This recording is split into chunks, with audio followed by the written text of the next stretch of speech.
What's happening, everybody? Test these levels here. Also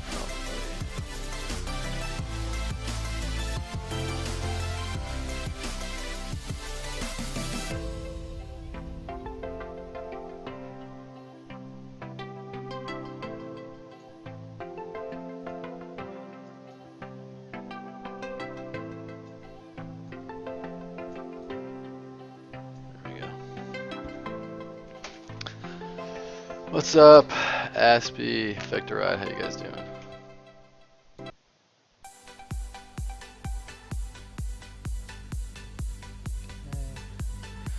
I'll set up there. I believe we're ready to roll here. So last week, started putting in some props on this guy. Knee pad, boots, sunglasses. Just doing a lot of blockout right now. We'll get into detailing. Maybe even today, actually. Probably not much more left to do here. So I'm going to get to detailing pretty soon. You know, I think I just want to tidy up the boots a little bit. Get some stuff on the bracers. Maybe do like some hand wraps. So he's got like finger tape. Maybe like his fingers will be taped.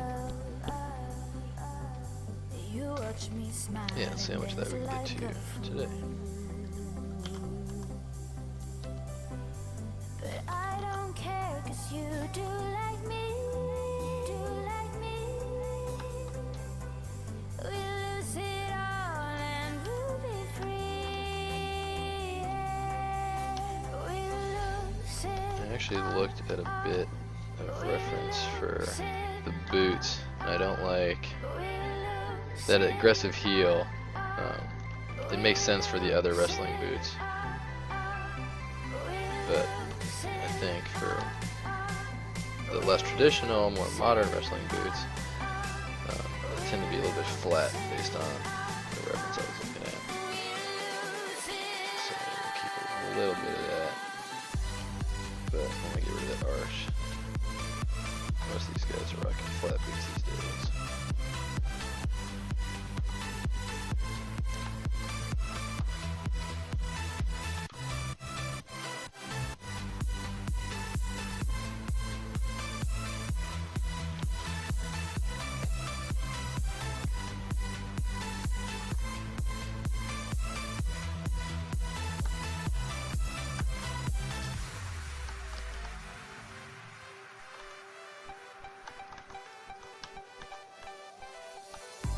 And I don't care if people see.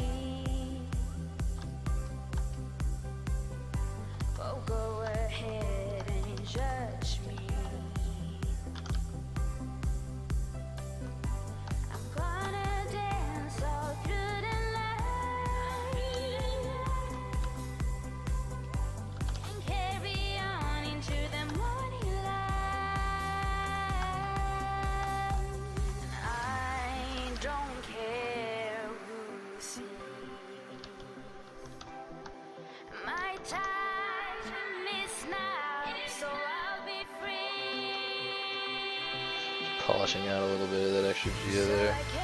Don't want to be too aggressive. I get smooth brush out, even with a low setting on strength for the smooth brush, it'll be a little over aggressive there. I'll start folding this edge. I want to maintain that edge if I can. Just doing some light polishing. Noodle around this retopology a little bit.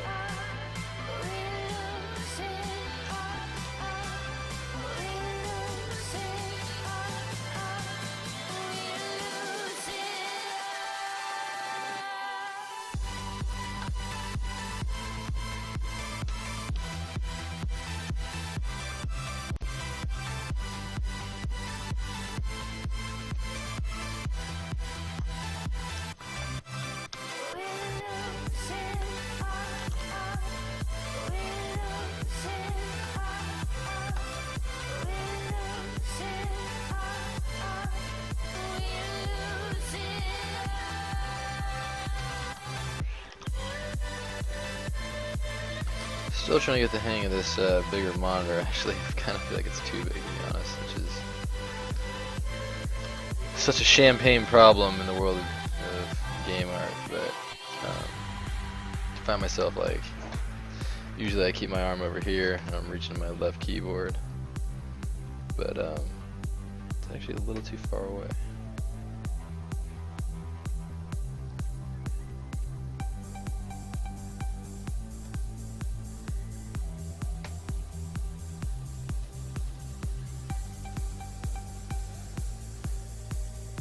Kind of holding my arm in an uncomfortable position here, so I ended up ordering a new keyboard, like a new kind of small Bluetooth keyboard, so I can just have like a smaller hotkey access on my left here.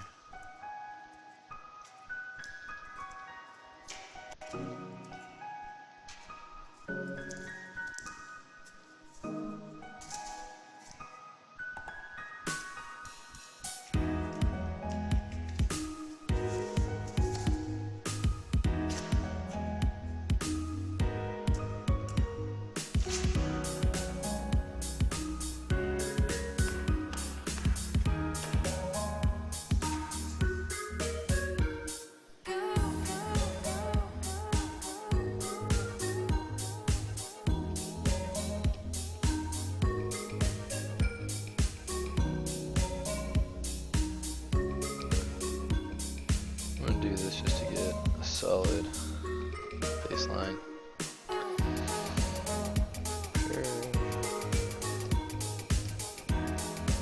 I want to be like a little bit out. Maybe I played it too much there. Just a bit.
Mortar Craner, thanks.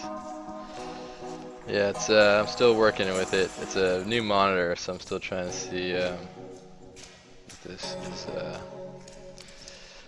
working for me.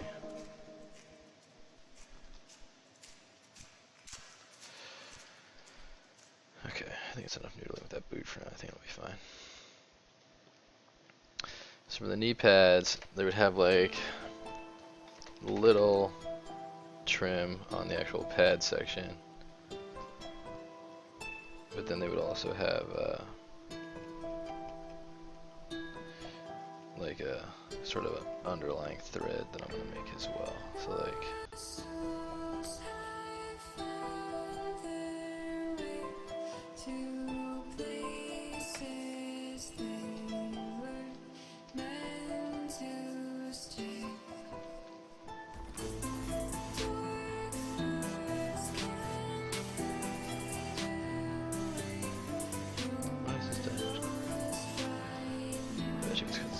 hidden. Delete hidden so I can continue to dynamesh this thing. Just mirror it over and stuff. What's up, Pixelogic team?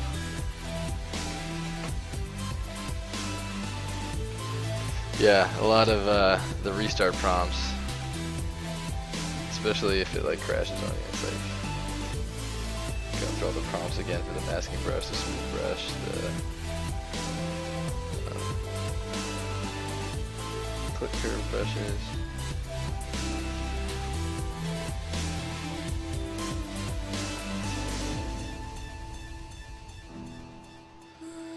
So let's put a trim on that. I think there'll be like a round shape of some kind here.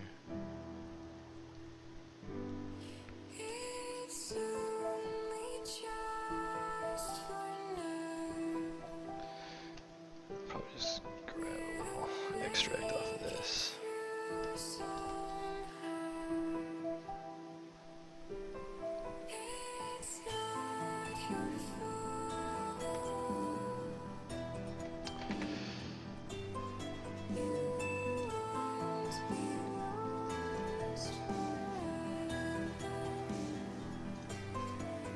Use 0 thickness extract.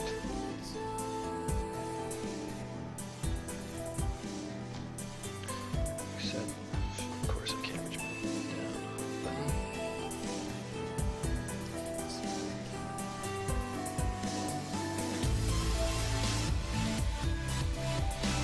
This will be the sort of little kind of nylon behind the knee pad.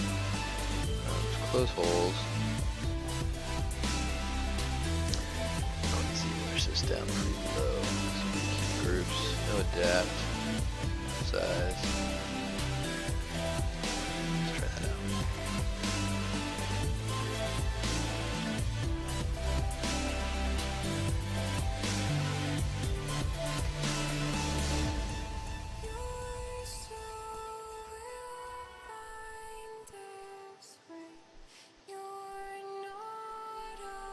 Okay.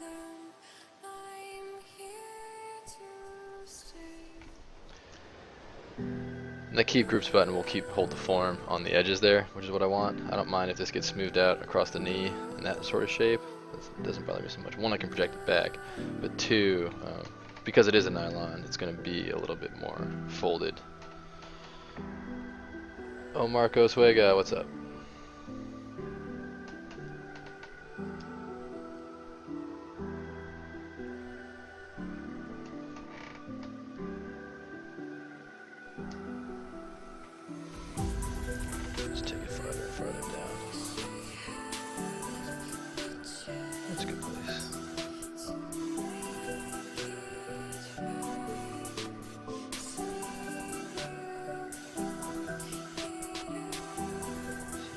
Loops are a little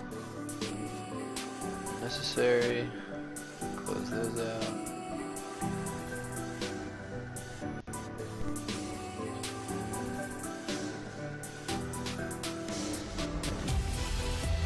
Not bad.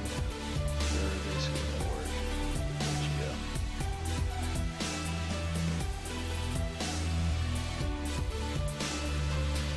And if there's weird folds and stuff like that, I'll just do a quick delete. Collapse the edge a little bit. For this, I only want to do like an inflate one, just to buff it out a tad.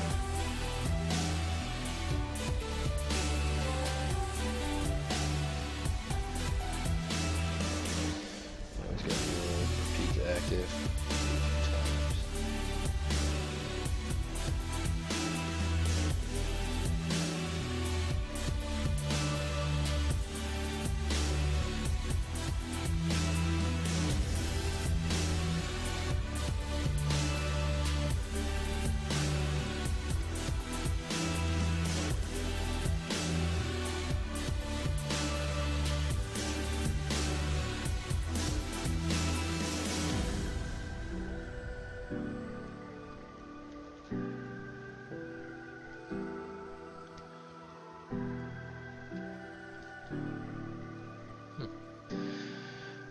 Surprised it didn't.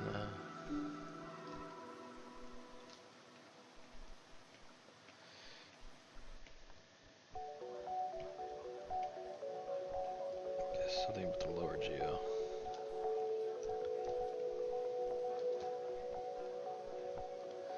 Must have made it collapse more on the ZRemesh on the calf,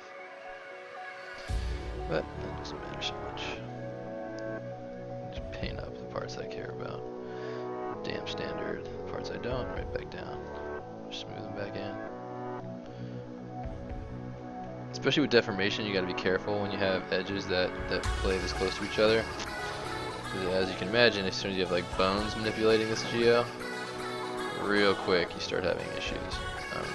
penetration, seams poking through, and that kind of thing. So a lot of times it's good just to delete those faces out, or build yourself a little cushion, something like that.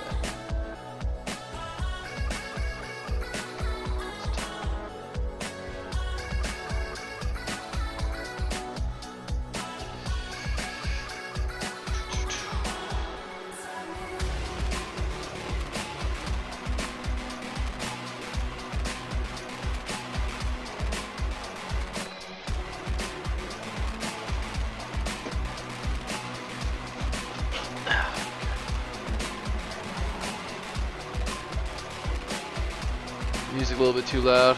Okay, one sec. Sorry about that. That a little better? Usually I'm adjust that up a little bit. There we go. You think I know after enough weeks what levels they should be at. Let me know if that's better. Cool. Thanks for the heads up.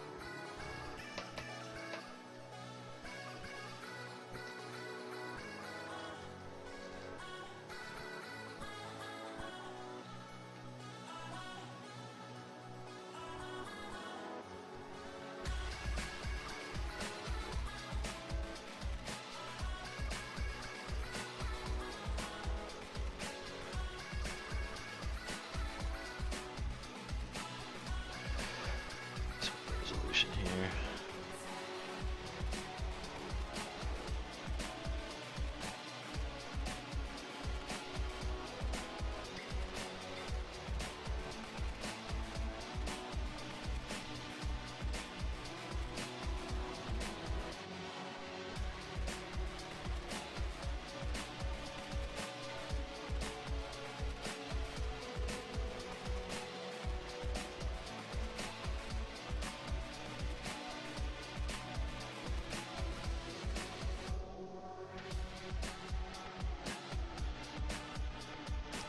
Just want to get this trim a little evened out. Give myself a little extra room.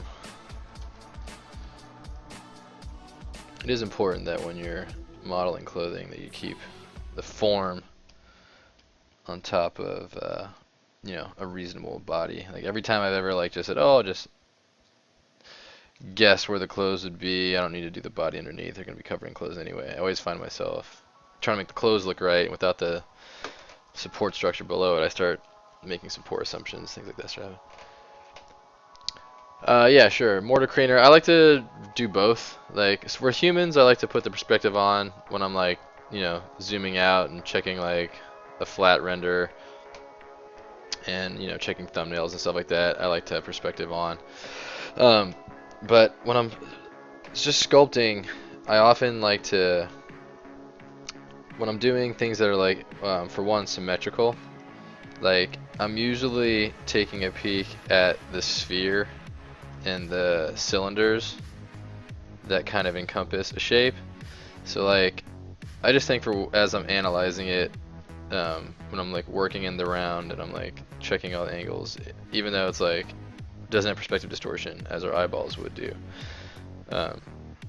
I can see it better without perspective distortion. I feel like I have a better understanding of the shape, and I know what things are incorrect based on the real life form. I feel like I can do a better job of judging that without perspective distortion. But it's important kind of do both and see both. You know, things will look correct in one and wrong in the other. So yeah, I kind of tend to just I'm focusing more on these edge loops, and if I see distortions in edge flow, it kind of just helps me to be an orthographic when I'm doing that kind of stuff. So if that answers your question.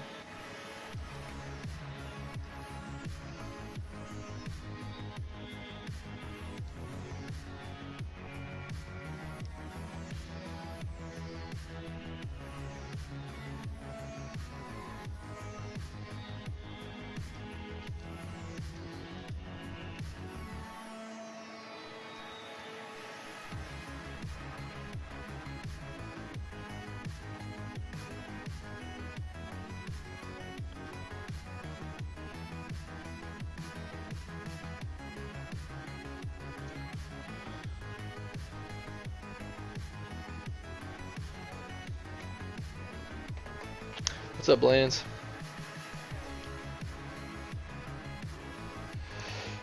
Yeah, well, I know that, you know, even with 50, it's like not that much. You know what I mean? Like usually, like the default's 50, and when I go into, like really want to see something, like okay, like what's it actually? Give me some distortion here. I'll usually throw on like 90, so you can kind of see the feet come down a little bit, and you can kind of see where those grid lines taper off to the horizon. If I do want to see some perspective distortion, I usually use about 90 just to like exaggerate it a lot. Yeah, because usually with perspective, it's like I want to kind of take an overview when I'm using perspective. And when I'm sculpting, yeah, orthographic just kind of suits me better, I think. And that changes probably during the detail phase versus the base mesh phase. I think when I'm doing like just the low poly shapes, I'm blocking out everything. I just prefer orthographic because I know that the low poly tightness matters so much to me.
I probably want to do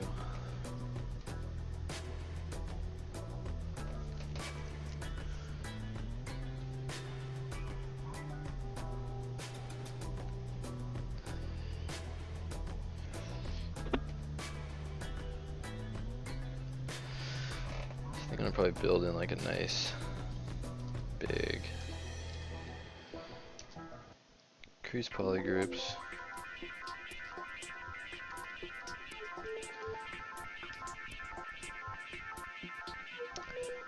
Duplicate this off.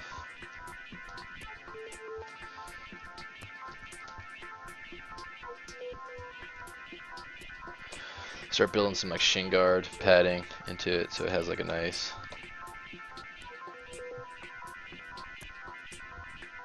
I want to like have like some kind of flair to it, so like this will kind of like be a sort of exaggerated pad that stands off of it. Maybe says some branding or Stanton's name or some kind of like personalized uniform stuff.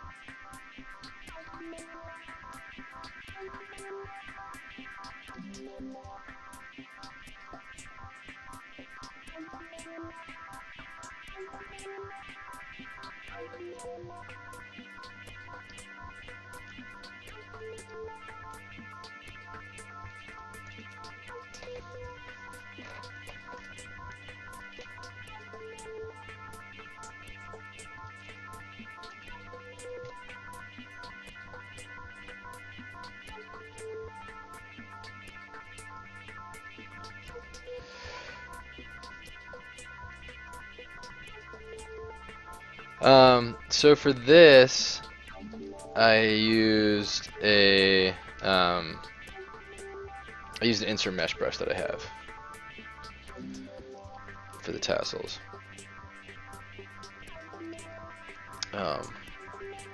These are all the clothing things that I have here. That's embroidery.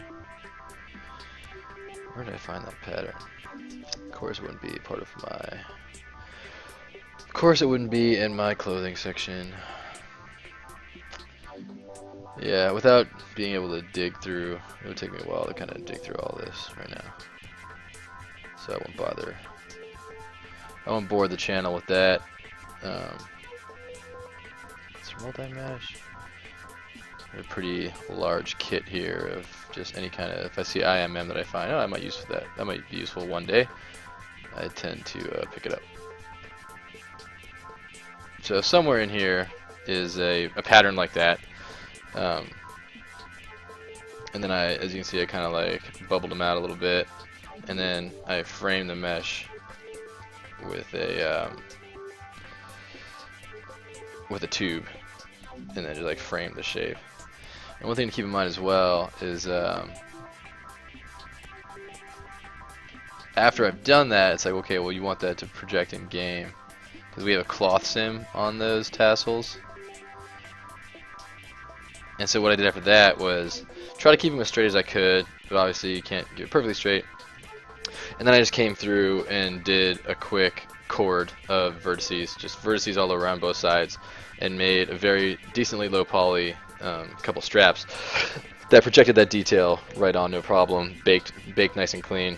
So I had this high resolution detail to bake into that kind of chord that I made, and then I did a cloth sim on that. So like in game, like these tassels kind of flow.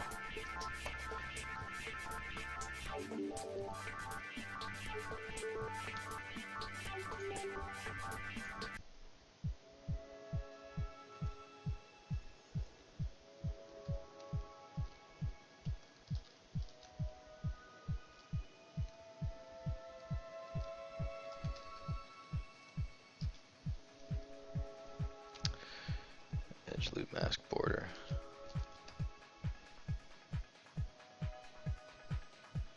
Get a little polish on that group.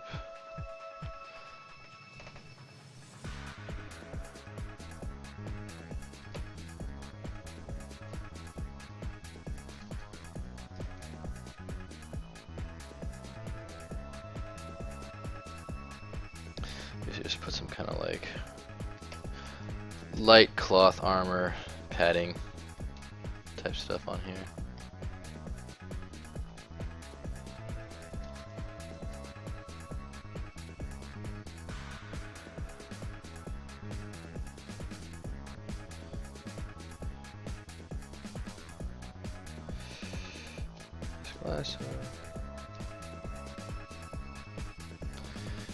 Here's another reason I like orthographic, because if I do something like this, I want to punch through the other side. If I line up my camera okay, it'll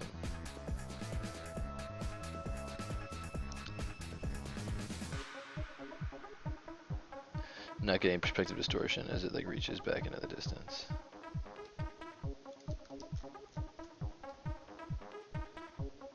You see they kind of both end at the tip of that little line that I drew earlier, so that's another helpful thing. Geometry, edge loop mask border, give it a little polish by groups.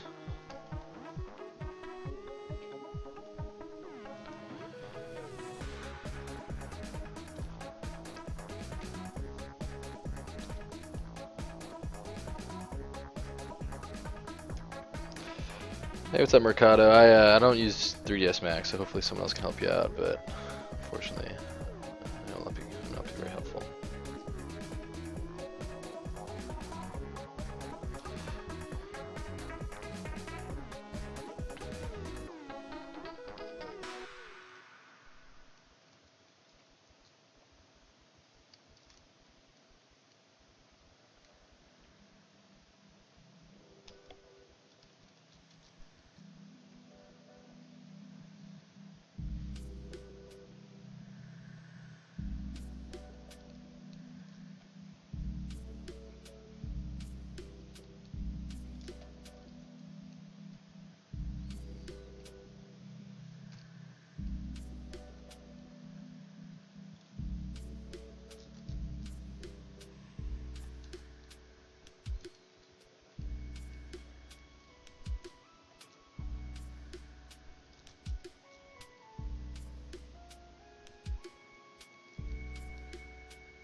I'm hitting Control W right there. Control W is a quick polygroup shortcut for group visible.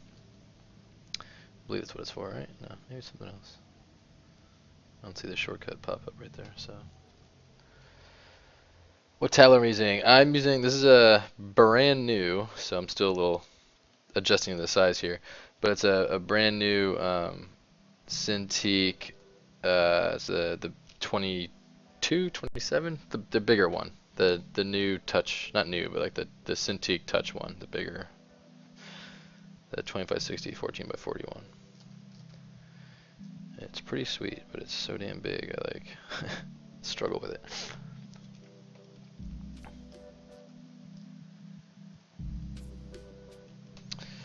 So I'm going to select lasso here. I'm going to isolate a nice sole. So if you select lasso and you have good edge topology, you can see it grabs all that.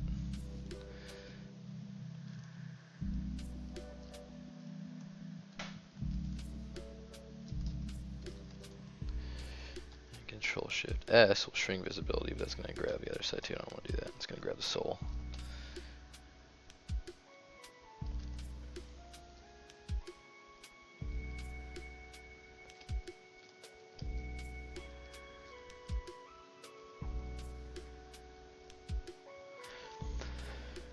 '27 HD, that's the one.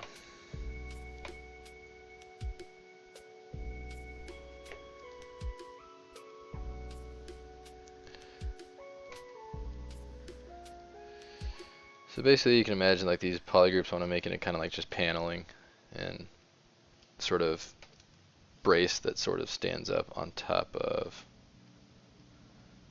the base kind of boot material, whatever that ends up being, some kind of cloth probably.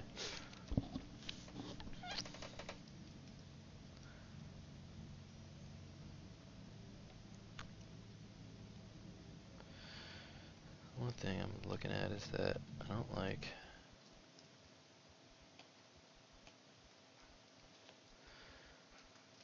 this one dip down as much as it is. And the sole usually picks up a bit more.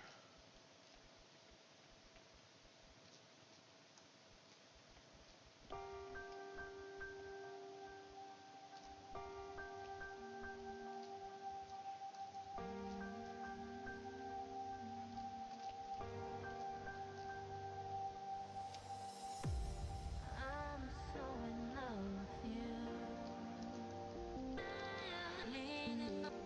That'll do. I'm so in love with you.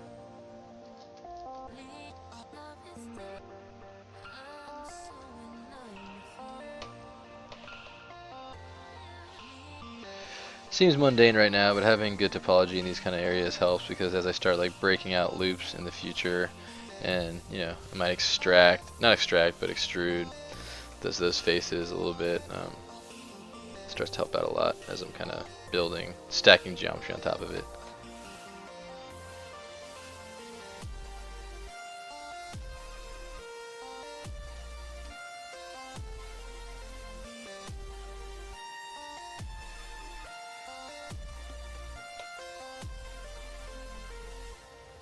I'm so in love with you.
edge loop mask border. I can only have him.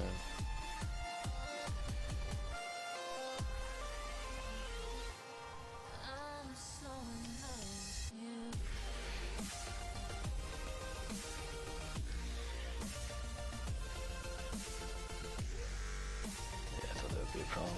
It's fine. It's just a poly loop for now.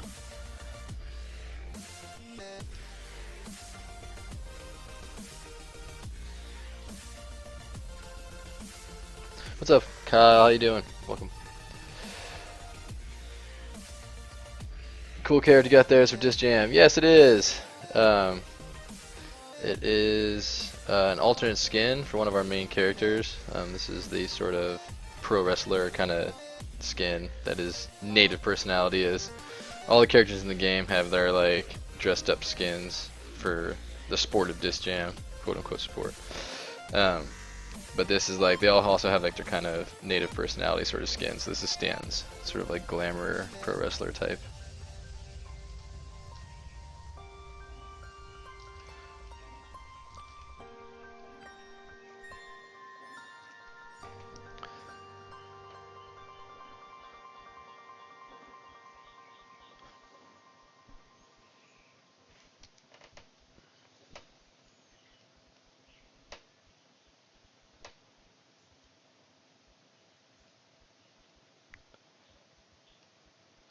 I think this will be kind of like like an ankle guard. This will be a shin pad.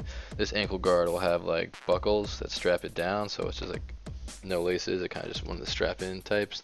So we're looking at the reference here. And then I think the back part, this part here, stays kind of clothish because it has to have a lot of give to it.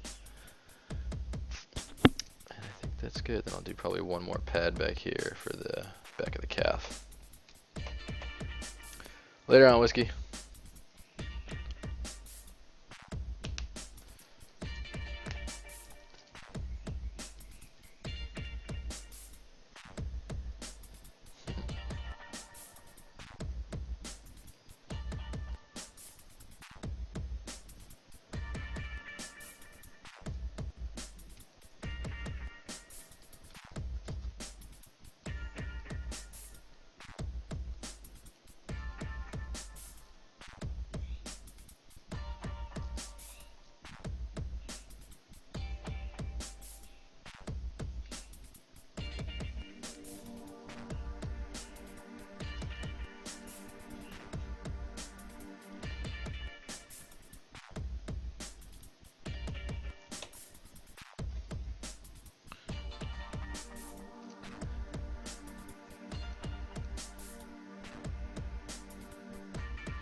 That'll be kind of cool. I'll put some kind of like ridged plating on this, I think.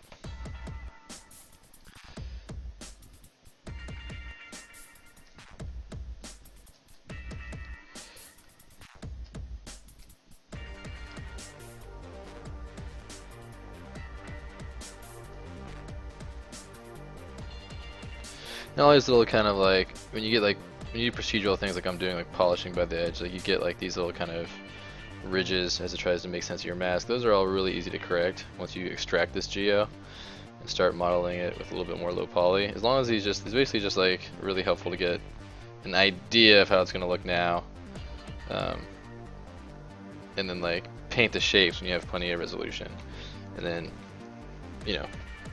get the curves nice and sound when you extract and do the low resolution version, which we should get to pretty soon here. So I'll show you, clean it a little bit easier what I'm talking about here.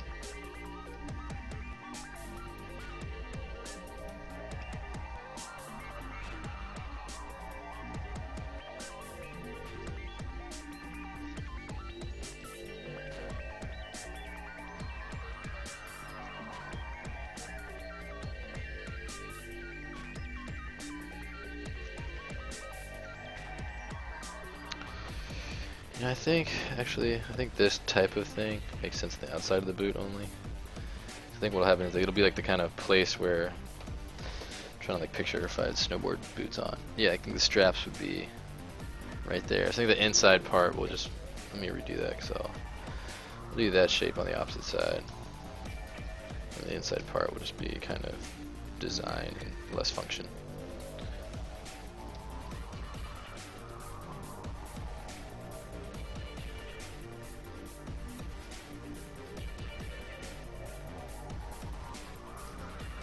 Oops, what have I done?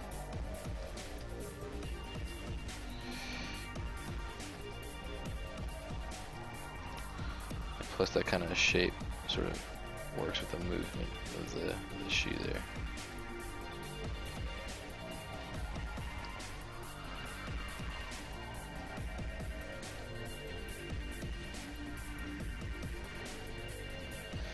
Yeah, and I'll paint some straps that connect. That'll be kind of like the housing for the straps. They'll connect on this sort of ankle guard plate here. And this part can just be sort of free to design with.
Messing around with some patterns here.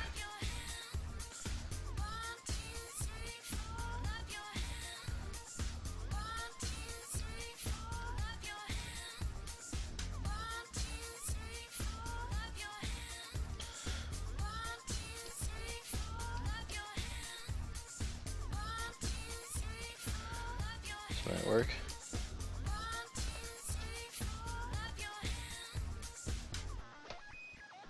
Yeah, like that.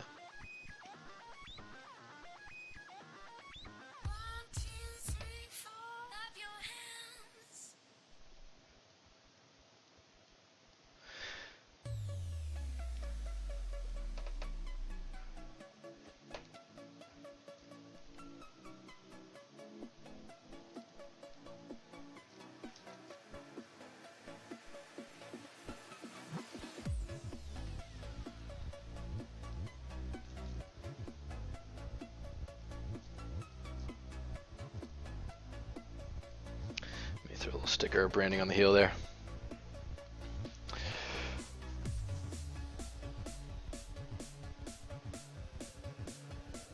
Yeah, no problem, Ricotta. I mean, shoot, there's some Pixelogic guys here, and a lot of people who are in the chat are artists as well. I certainly don't have a problem with people discussing workflows. I wish I could help you out with the Max issue, but I don't know Max, so can't really help you out there. If there's a general problem you're having, I could kind of tell you how I would do it in Maya, but that's about it. Yeah, Joe, I was just like, you know, what I'm basically doing here is just like breaking off sections I know I'm going to want to use, and then I'll, you know, basically make all these panels and start adding sort of like layering to the boot. So it's like it'll be like the base leather will be kind of just this right here will just be sort of just base leather, right? And then these other things will kind of just stand on top of it and be like kind of ridged armor plating or maybe like hard plastic on top. It's just trying to be like sort of, you know, a modern day wrestling boot. And I got a bunch of images over here that sort of show, you know, what the WWE guys are wearing these days. And it's really, really complex. A lot of it's like snowboard boots almost, where it's just like there's so many just like straps and folds and armor, and very few of them have shoelaces. There are a lot of just like built-in sort of, you know, plastic, you know, ankle guards, shin guards. So I'll try and capture something like that, as well as like throw a little flare here on the back. This will be sort of just like a, you know, maybe accent color to match some of these plates here. And yeah, we'll see how that goes. And this obviously just be the sole there at the bottom. And I've also saved off a low poly one. Like that'll be like, you know, that's great topology there. This is all generated automatically from ZRemesher. Yet I could, you know, the title of the stream is like rapid iteration for game development pipelines. That's, you know, essentially what this is this right here is basically, there's a couple poles right where I would put them anyway if I did this all by hand. And you know, I'll probably delete a few edge loops and use that in game, and I won't need to hand retopologize anything. That's a solid base mesh for that. So yeah, it's just kind of the things that you can cut time by doing a little bit of ZRemeshing, and you know, try to work as fast as possible. So that's the base mesh. I'm just using that behind it. I created this from that. Now from this I can be a little more high poly and start building out some paneling and some high resolution detail. Yo, what's up, Ashley? A Cubed, another one of our talented streamers, teachers here. One sec, I gotta let grab my dog here. Give me 1 second. Oh, Liu Baka, the Polypainting system. Let me grab my dog here, and then I will tell you what I think about that. 1 sec.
Sorry about that, guys.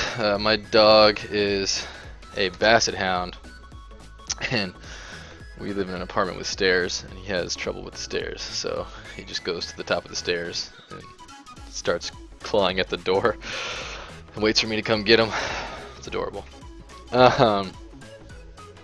Yeah, so Liu Baka, the polypainting system. I'm a big fan of the polypainting system. As a matter of fact, like you know, I use Substance Painter. That's our main texturing pipeline. Substance for getting our stuff game ready. But you know, I've done a few different ways of texturing in Substance.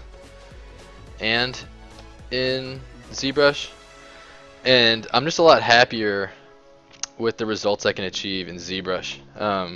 I've got over here to the left here, I've got like my standard brush, skin color, pore spray, and then Shane Olson, another one of our instructors, has these just a little bit more Photoshop-like hard and soft paint brushes as well. And with that, and you can go to stroke options and do color spray, regular spray. I can get just a lot more control over the tools. And again, like, it's not to say that Substance Painter doesn't have like similar brushes. They do. What I end up usually doing is, for organic stuff, I usually do Polypainting here in ZBrush. The render is going to look a lot different just because the lighting's different when you're in this. Like if you're doing a BPR or you're exporting to Keyshot or looking at the preview render here, it's always going to be a little bit different. So you got to kind of keep that in mind. You're not really seeing what the game engine is going to see. A lot of times what you're seeing here is going to be quite different. So I like to just get my baseline in ZBrush because, like I said, I love painting in ZBrush. I get the poly paint done to where it looks good in ZBrush, and like the relative hues of like the kind of darker, ashier knuckles. Usually I'll paint a little bit bluer on the veins, and just the places where there's less blood underneath the skin of the body. It can be a little bit more chalky and a little bit more in the areas where there are more blood. You would have, more of like the reddish tones and the bluish tones in here. This is obviously from a spotlight as well. I usually do a base paint off of some reference photos, and that's also really awesome. I like the spotlight painter in ZBrush. To me, I prefer that over the Substance Painter stencil workflow and the way they kind of handle it their way. It's just more comfortable for me in ZBrush. So, like I said, even though our texture pipeline for authoring textures is Substance, and that's where I kind of do the final. Here's what's going into the game. I usually end up creating my high poly, painting it all in ZBrush because, like I said, I prefer the workflow, and then when I export the high resolution mesh, that all gets baked into the vertex colors of the high resolution mesh, and I use that as the foundation of my Substance Painter texturing pass. So even if I end up changing the skin very radically, I can do that in Substance Painter with some adjustment nodes, some levels and color filters on the paint layer, and then I can go into Substance Painter and start adding in things like subsurface scatter maps and moles and things like that. But again, it's just one of those things where there's a million ways to skin a cat, and it's all about what people prefer. I stick with ZBrush just because it's I'd say it's pretty comfortable for me.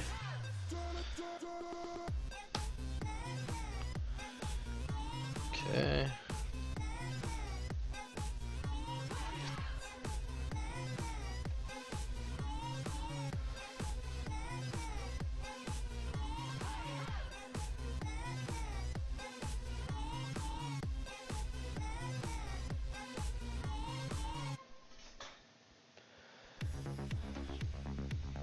Okay.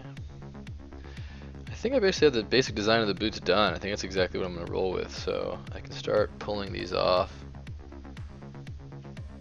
I think the one thing that's probably missing is I probably would do a trim of some kind.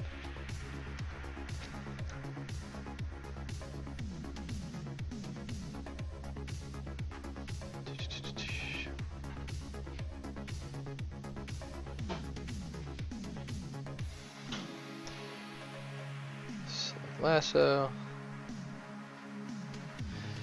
So yeah, so I got that one little edge loop, and I'll just Control Shift S.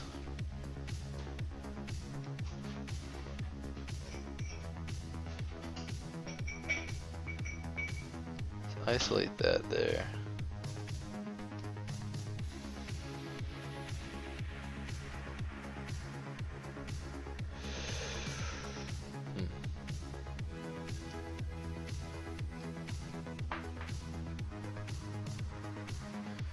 Auto groups this. I think this is actually a good piece to have there. Let's call that the trim. That way Yeah, that's good. Oops.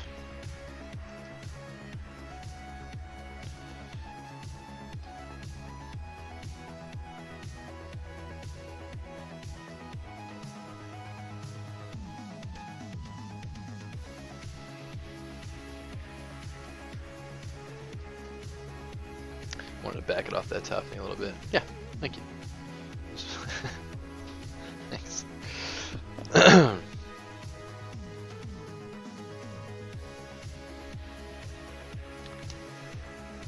Making keys for 3D printing. Z Classroom vids and recordings, making keys 3D printing. There's a lot of things that talk about 3D printing in the Z Classroom, as well as, I mean, like, you know, if I was going to do a key, for example, let me save this real quick so I don't blow it. You know, provided you had some outline of what the key is supposed to be, or a picture, you know, you could take that right into, you know, Cube 3D, make Polymesh 3D, turn off smooth, give yourself a ton of geo. I think I just crashed my whole system. Uh-oh. 32 million polygons is probably too much.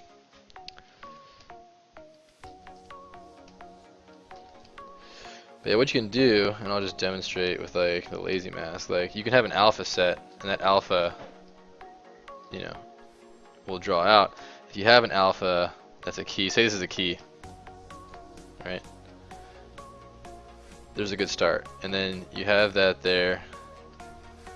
Control W, polygroup the thing.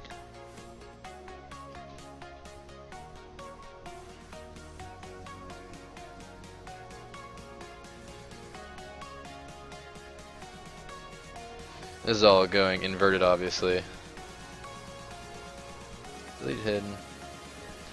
Delete lower. Delete hidden. Auto groups.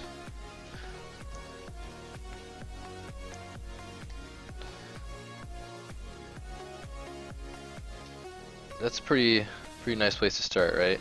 For a 3D print.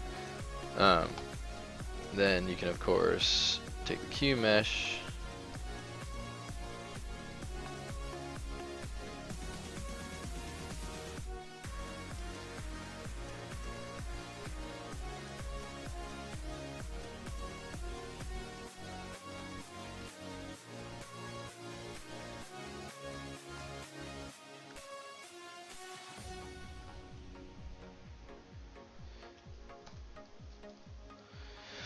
Yeah, I mean, that was a matter of seconds, and here we are. We've got a decent start at something that can be 3D printed. I don't know much about 3D printing, but I do know that, like, if you had a pattern of a key, if you're trying to make a key, I mean, there you go. And if you had, like, you know, the jagged edges in your alpha, like, you would go to create an alpha, drag it on some geo, plot the outline of the key down, and then, you know, just do what I just did. You get a little extrude going there. Oh, keying points for assembly. Ah, keying points for assembly. That's different. Yeah, there's a lot of things you can do for, like, the keying things together. You know, it's not my, you know, Matt Thorup is one of our, his name's Redbeard is his alias. Matt Thorup is another teacher here. He does a lot of 3D printing stuff, and he's been, you know, doing this for a while, working with some really talented studios. I think it was, like, really, like, quality studio professional work is amazing. And he talks a little bit about 3D printing on his stream. So if you want to check out the schedule, you can find out what he's up to, and he could help you out maybe for keying. Not actually making a key, but yeah, like, you know, putting, like, he has methods for dynameshing the pieces that you'd slot in together. And I think there's also, if you go, I don't know where the link is, but you could also go and look for, like, there's insert mesh brushes like these, but the insert mesh stuff is all geometry that is for 3D printing key molds. So, like, it'll be like, oh, like a knee joint, or, like, you know, like the different kind of joints that 3D printers use. So you can grab whatever that joint is, drag it out on your mesh, and then like have the other mesh, and like just you can print it that way. So like there's an insert mesh brush out there. I don't do a lot of 3D printing. The only work I unfortunately have time to do is stuff that's going to be going in our game. Hopefully that changes soon, but for now it's something that is just the unfortunate reality. Okay.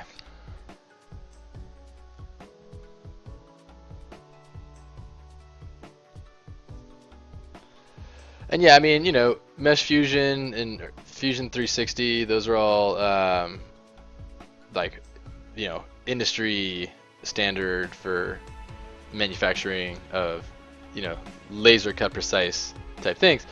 However, I think just in my investigation from looking into other artists and seeing what they do, there's absolutely everything you could want to do or would need to do for 3D printing, you can do here in ZBrush.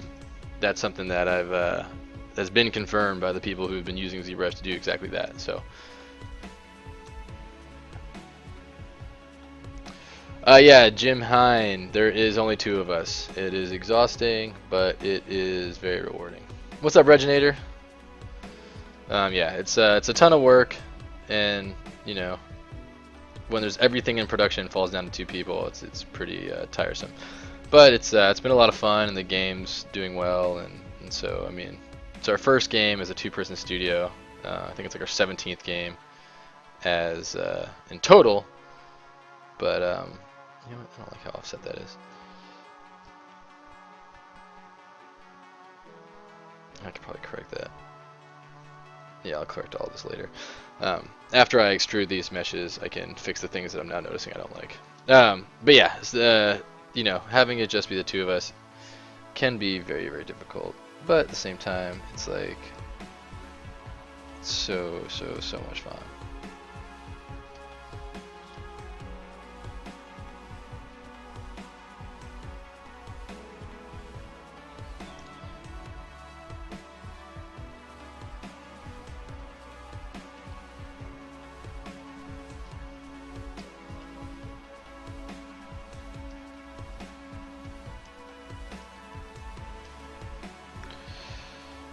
Click the white dot to go to the unmasked center.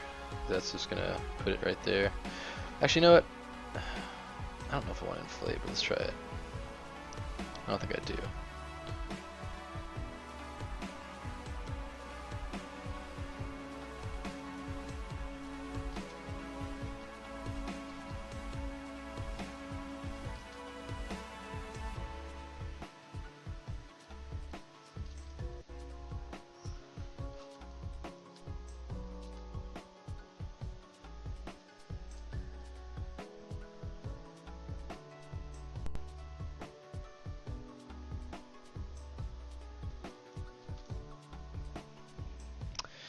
Yeah, actually didn't come out so bad. I think I'll stick with that for now. Insert some edge loops back in here, insert multiple, just so it has enough geo to play around with later on. Match the distribution of the other parts. What in God's name happened here?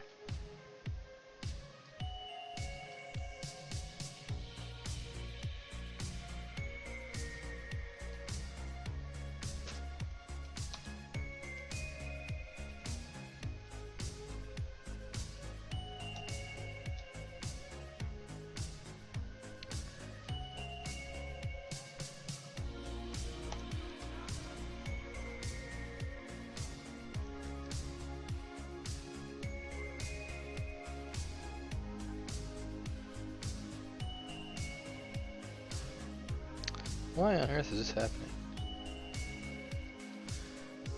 It's like applying noise when I add geometry to this.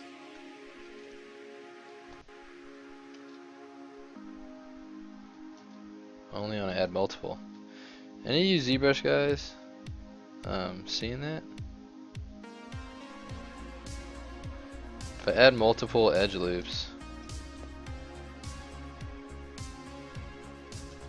it applies noise to the whole mesh.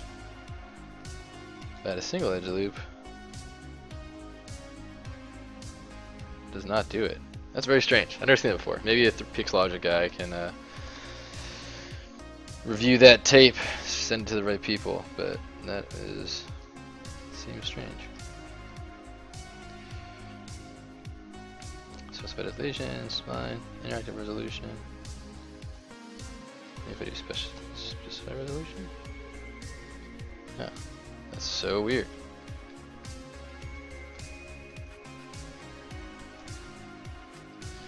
Anyway. Just want a little bit of geo in there anyway, not too much. That's strange.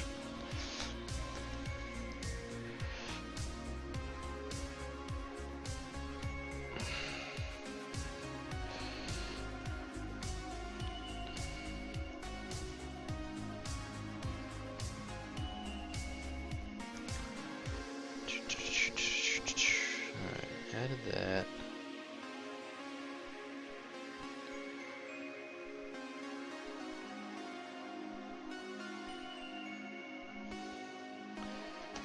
We save. I think I'll start breaking out these into panels and dressing them up a little bit.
What's up, Rush?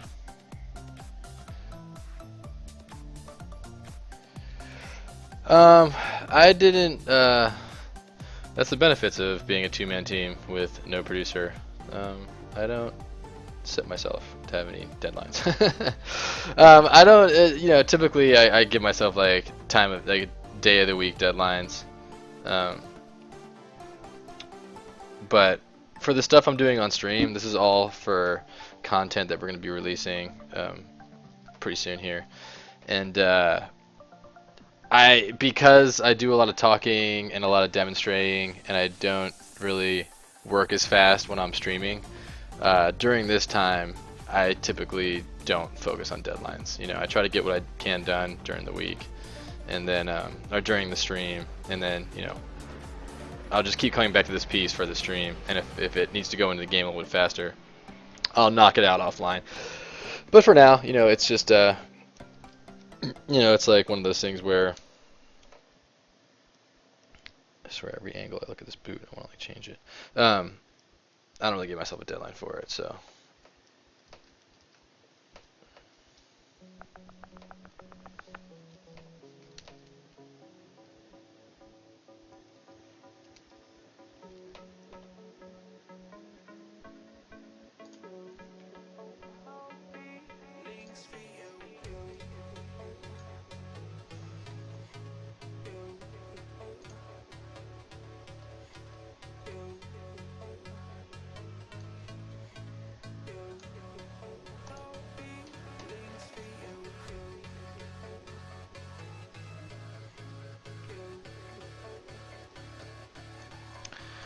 I'm gonna experiment a little with these panel loops.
As much as this works okay, part of me thinks that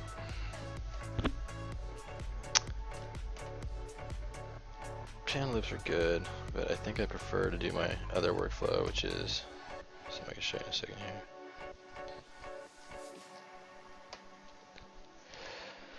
I like to just extract off a piece, ZRemesh it to a low topology, and then use that. I think that's probably going to be what I'm going to do here.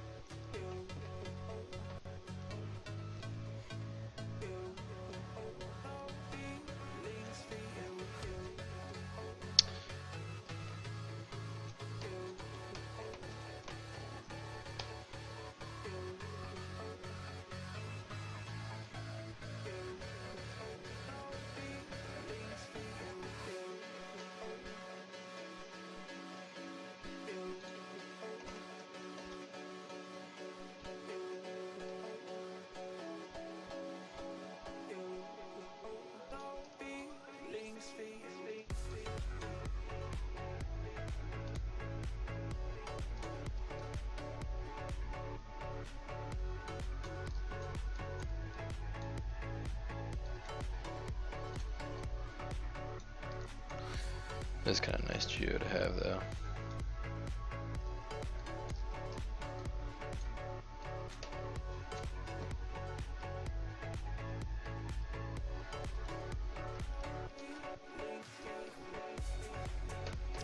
Whenever I get like a good result, I tend to just like save it off.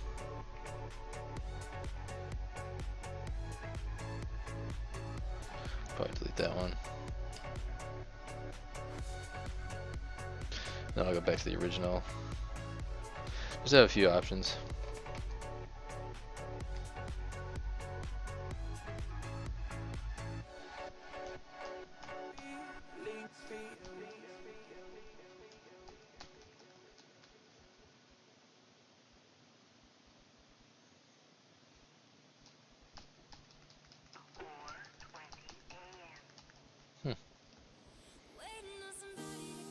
Just lost my undo history somehow.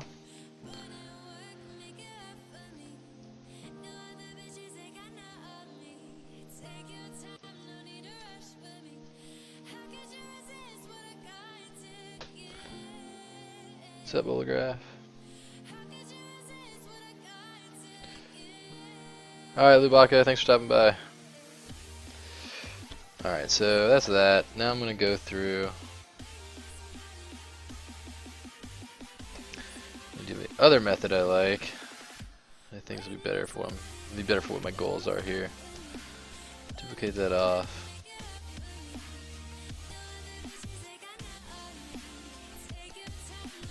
And then I'll ZRemesh this. And I'll say, just start with a low number like 500. Oops, 5.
Increase polygroups.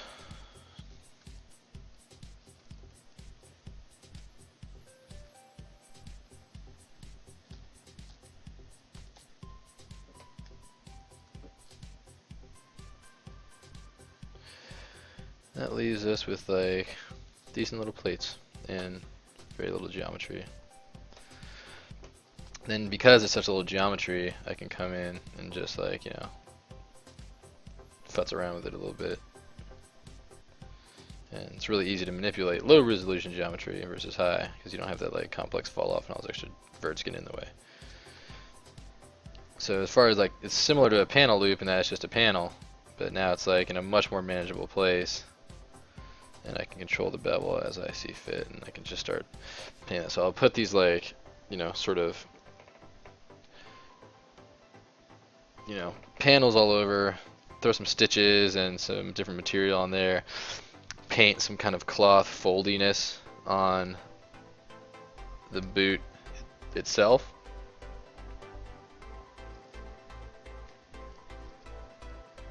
That should work well.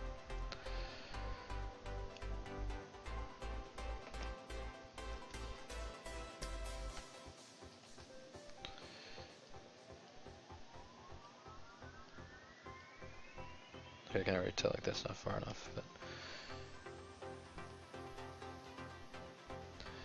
delete hidden.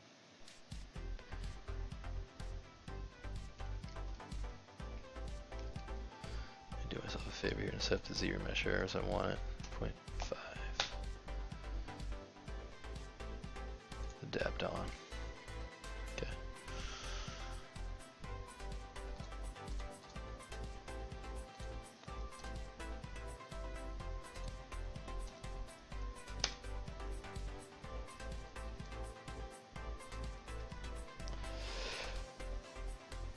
Oh yeah, it's flawless weather outside here right now as well. It's beautiful out, and I haven't had a day off in God knows how long. Summer break would be nice. Let's bring summer break back. Pro that.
I'll probably round these at some point, but for now it's fine just to keep them.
Cut off way too much on the little edge there. I don't know why I did that.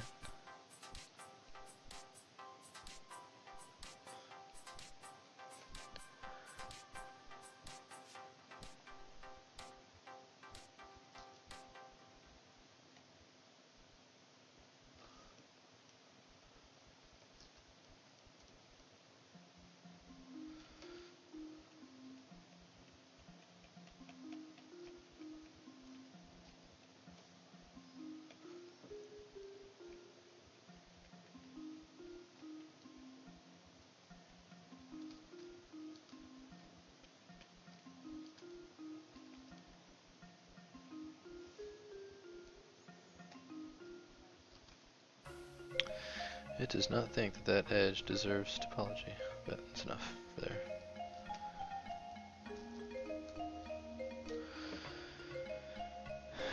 Turn down my smooth intensity a little bit here. Oh yeah, oh god, this is gonna be in the game for sure. This is like we have these legendary skins that the characters all get like their kind of super detailed. These are more complex than the default skins they have, and so that's what I'm working on now. It's just like the kind of, you know, more exaggerated, detailed skin that's going to be in the game.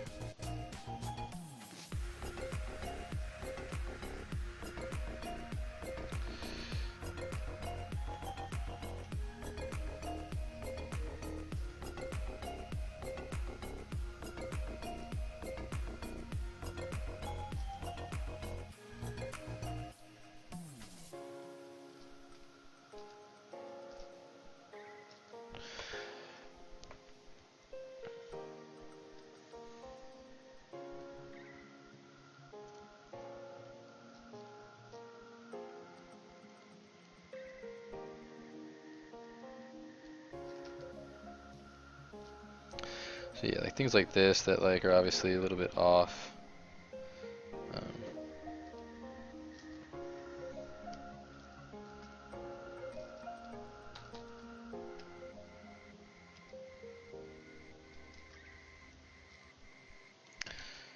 Group by normals, that should give a nice little crease there. Crease poly groups.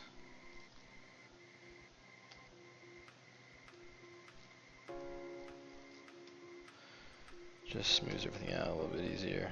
I can come in and just do minor corrections. Really not a lot of geometry to worry about.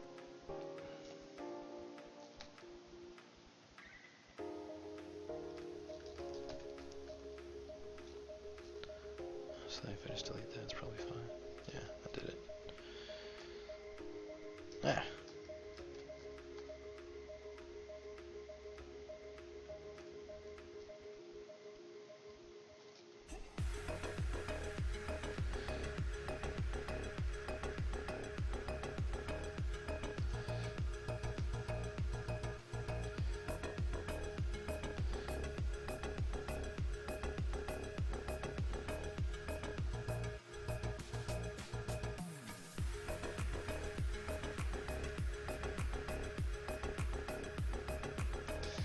Just things like this, you know, like I know that I want this to have a little bit of faux symmetry, so it's not actually symmetrical, but it looks like it is. You know, when you're working around your model, it's the kind of stuff that you get, you don't see until it's too late, so I like working in low resolution because it enables me to pick that stuff out.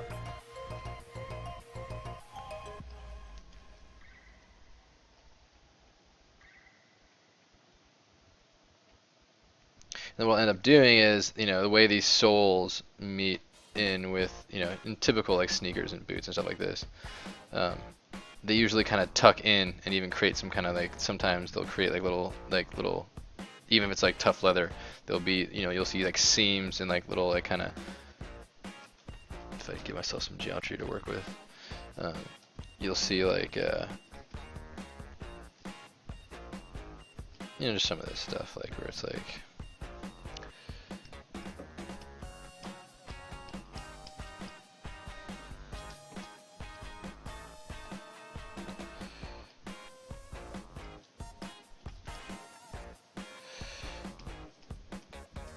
stuff like this, where it's just like you start like,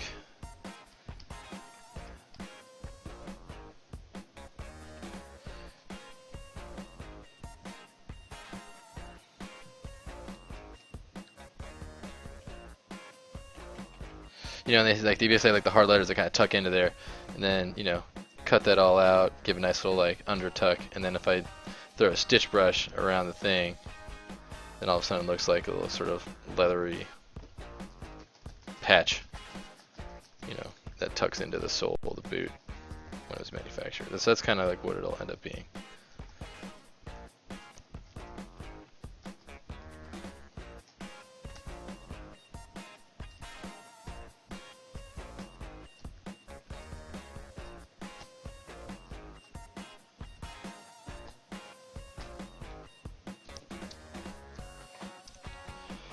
Yeah, it's a new stand. Yeah, Phyrexis, what's up? This is a stand legendary skin for sure.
And it all seems kind of mundane right now. It's like, oh man, I'm just edging, doing a ton of edge work on bits and bobs like this. It is a bit tedious and mundane, but like it just buys you so much time at the detailing phase. When you have like these solid baselines for these things, when you're detailing, it just goes a lot faster because things are right where they need to be, and you can just focus on like, you can even like lock the edge borders and, you know, sculpt away knowing you're not affecting the outer edges.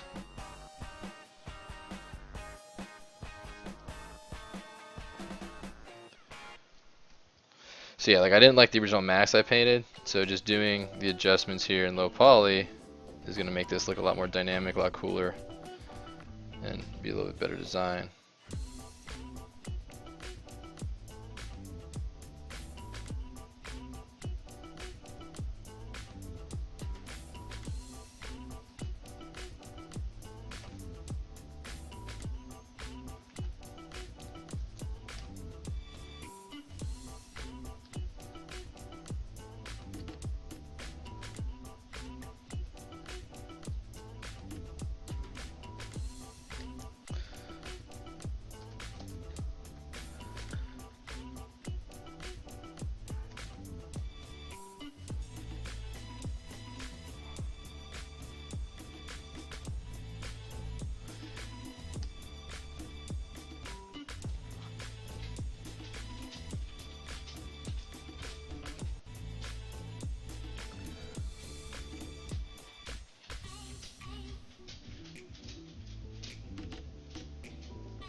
Changing this design, I'm changing this shape pretty radically, just because I think it'd be cooler if it came up higher.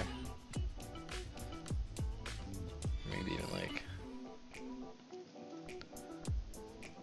it's more of a cuff.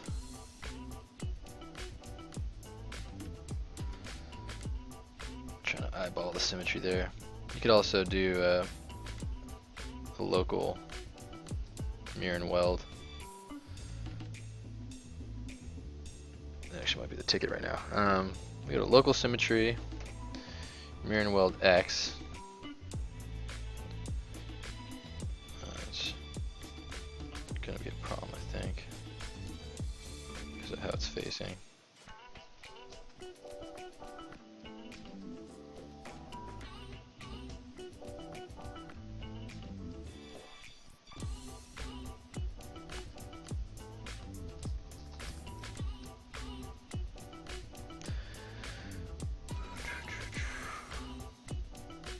Yeah, because it's like tilted in the x-axis, the local mirror won't really work so well.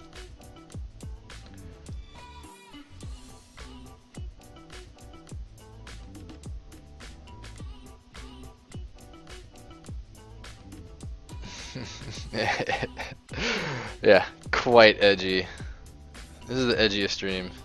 This is the edgiest stream in all of Twitch when it comes to art creation. Although Redbeard gets pretty edgy with his conspiracy theory chatter. And Ashley gets pretty edgy with her liberal approach to the foot and anatomy. Stick around for the end of one of Ashley's streams. You really want to see some true master.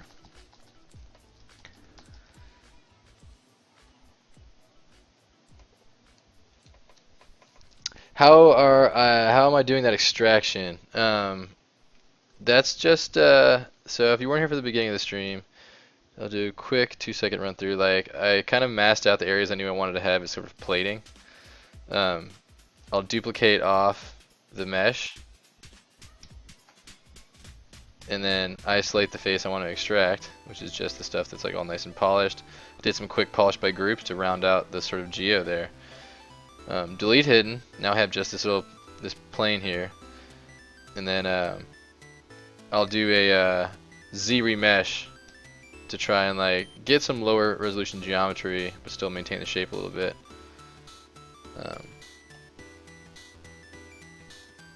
Some procedural results. You know, results may vary, mileage may vary. I mean, look how bad it's cutting that off. So, you know, I think actually even like a Dynamesh first might even be better. Eugh. Seems like there's like other geo at play here, which is the problem.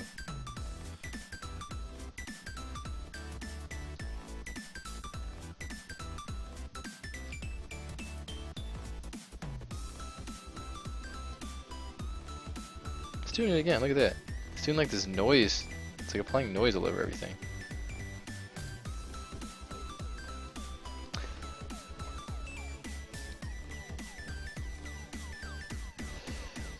Pixel output, nice cover explanation of how the perspective AOV works.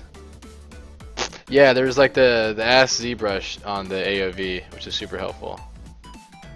Yeah, and it has to do with it's like stored in the Z project, so yeah. There's Ask ZBrush on their YouTube channel, goes over that if anybody's interested about the perspective. But what's up, Specky? Thanks for stopping by. Industry foot standard. Knee feet from last night, ankle feet, all this hidden geometry, all this hidden anatomy. Oh man.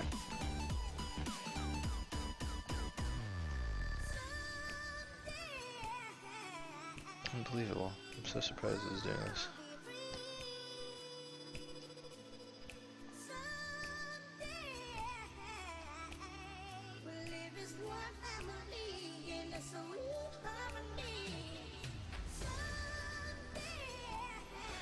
I'm just messing around because I don't like how the results came out. But yeah, so that's a decent representation of the shape I was creating.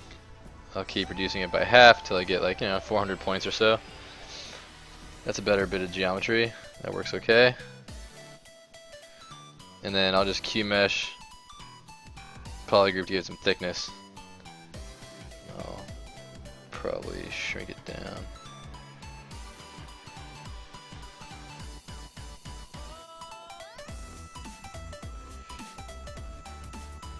That one I did pretty quick, but I got someplace with it. And once you have low resolution geometry, it's a lot easier to kind of play nice with the surface you're making.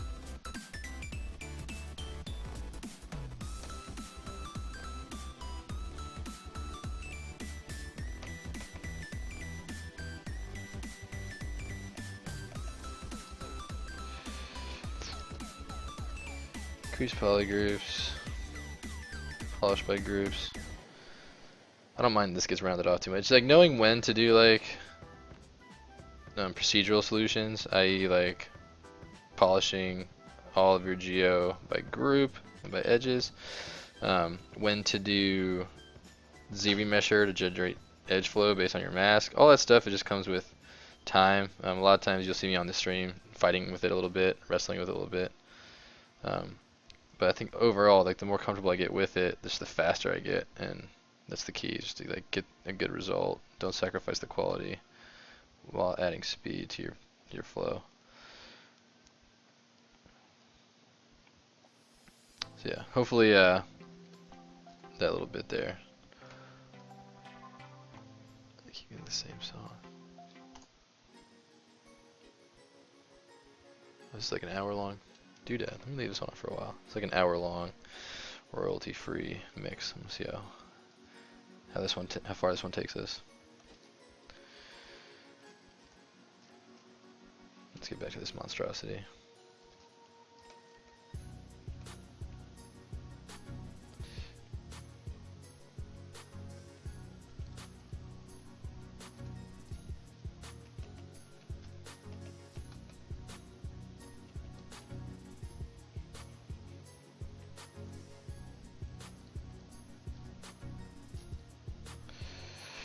Might be a good time for a little polish work right here with my new polish subsection. It's a helpful tool tip. I've never seen that before. In case anybody wondered, hey, what's that polish D-brush all about? Well, check your handy tool tip and you'll find that the polish D-brush is similar to the polish brush. End of documentation. Next item on the list. You're welcome for that valuable information.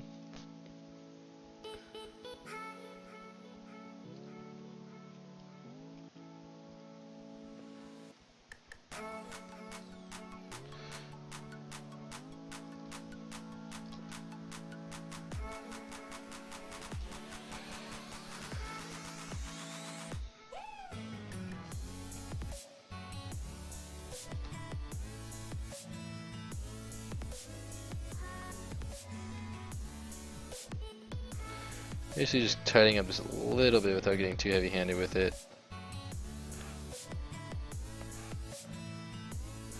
The main thing I want to maintain is that, like, I want there to be kind of like a clothy bit right here, so it can be kind of, you know, I want this to have like kind of creasing and folding. When you bend your legs in big old boots like this, that part really can't be rigid because that's like the break of the ankle all lives right through here.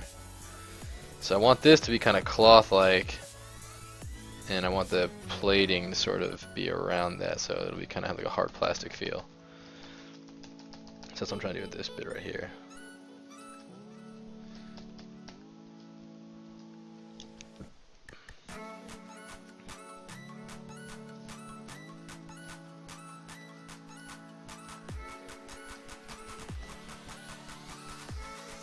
Save.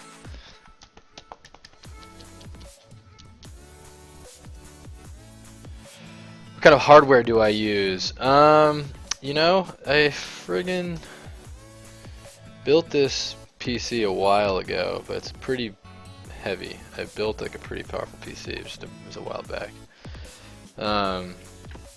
Windows 7, because I don't think that Windows 8 or Windows 10, or I'm starting to think any Windows in the future is going to be functional. Windows 7 I'm still on, but yeah, i7 3.5, and that's like a decently old generation i7, the 4770. Could probably stand for an upgrade there. 32 gigs RAM and DX11. My display card, my GPU is a 980 Ti. I didn't upgrade that too long ago. I upgraded that pretty recently, maybe like a year and a half.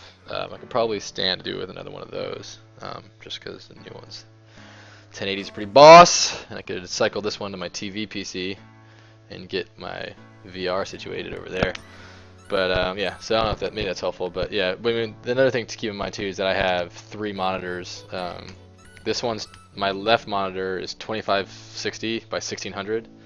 This one I'm working on is 2560 by 1440, and this one over here is like a vertical monitor that like I think it's a 27 inch. I don't even know what resolution it's at. So yeah, I got a pretty ridiculous setup just in terms of like 2560 by 1440 as well. So this is like 2 Cintiqs almost. The one over here is vertical because that's where I keep all my code. So I like to see code in a vertical stack. So the good news is that like it can handle ZBrush with, you know, millions and millions of polygons, as well as drawing these 2 other things. I can open up Unreal Engine, ZBrush, Maya, Substance Painter, and if I open like Photoshop up, then it'll finally start. It'll eat up all my memory and crash the system. But like I can work without sort of distraction. I can work, you know, at the point where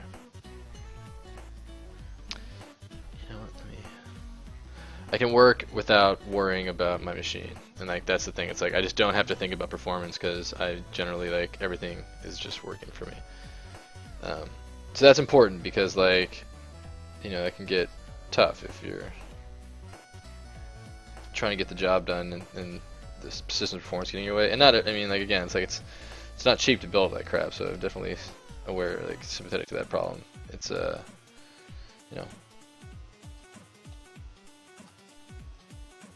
very expensive to have like a workstation that can handle all this crap. Next gen game development.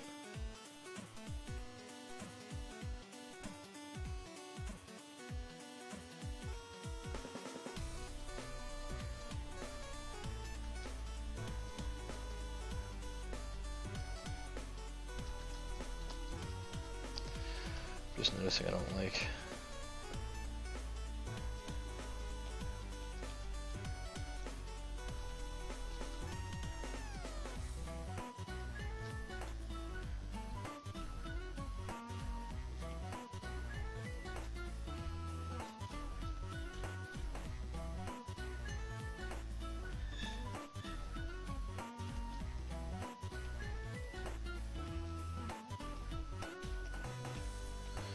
I want to mask out and not affect the bottom of the sole, but that little toe part comes up too much and it's bothering me.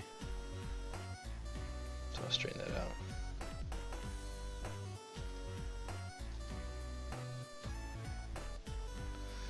It'll save me time later when I'm trying to stitch all this stuff together. Reginator, being your own boss, it's exhausting, man. Like I think the adage that's often referred to is, a lot of people would work 80 hours a week for themselves to avoid having to work 40 hours a week for somebody else. But I don't think that statement was ever made by somebody in the creative arts. It's just, you show me a studio that works 40 hours a week, and either one of two things is true. They're not getting a ton done compared to other studios, or they figured it all out and I'll be applying there. But it just, honestly, it's like a very rare thing. I think that's for a reason. When people are working on something they love, they don't mind the hours.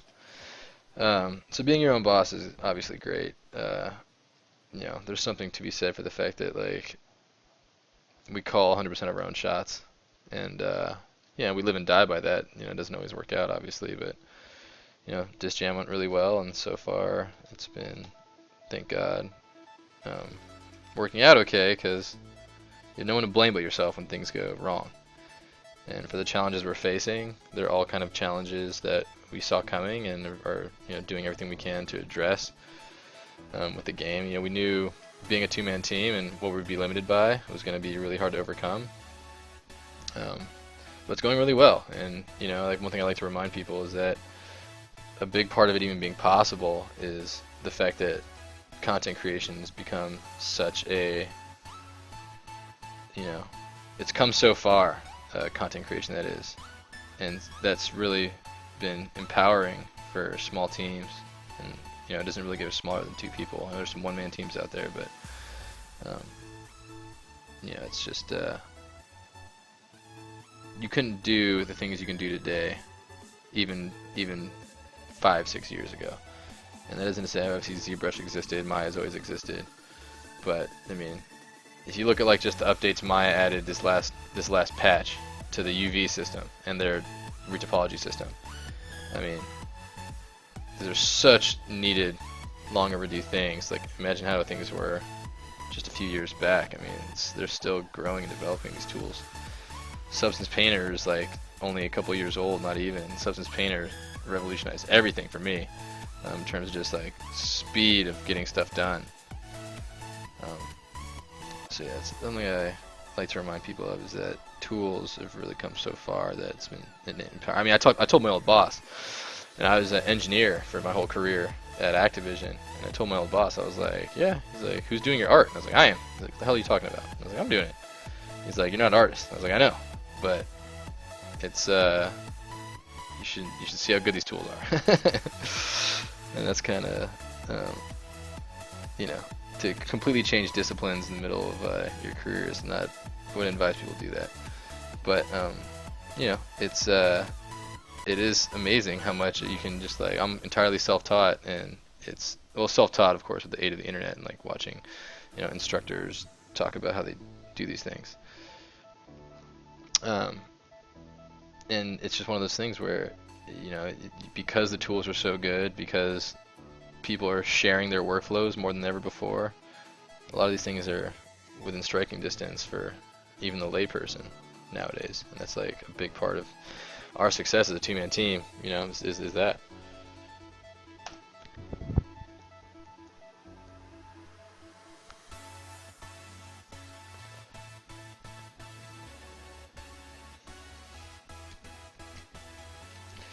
The noise thing happened to the Geo when the scene scale was very small. That's a good tip. Unfortunately, yeah, it's not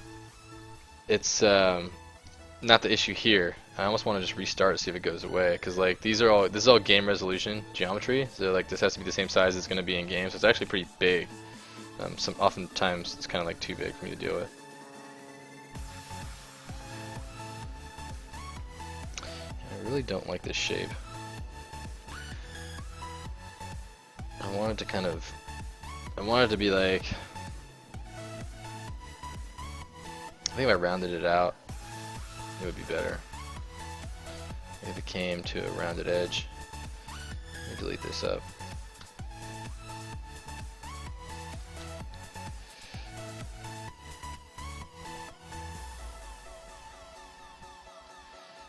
Like, I like it to come down that way for sure. And I want it to kind of encapsulate. Like, I want it to be slim on the cap. I want the cap to be like accentuated by how slim this is. But I don't like how it just comes to like a boring cuff right there, especially with so much happening on the other part. Maybe if I raise it up.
Stay there.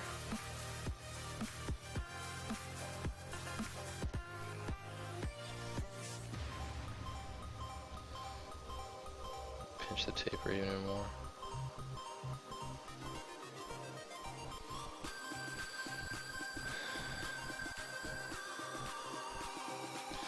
Yeah, I think it's a little bit better, and it fits the kind of pattern below it, and it kind of speaks to the patterns on the heel. I think I'll probably make these like matching plastics.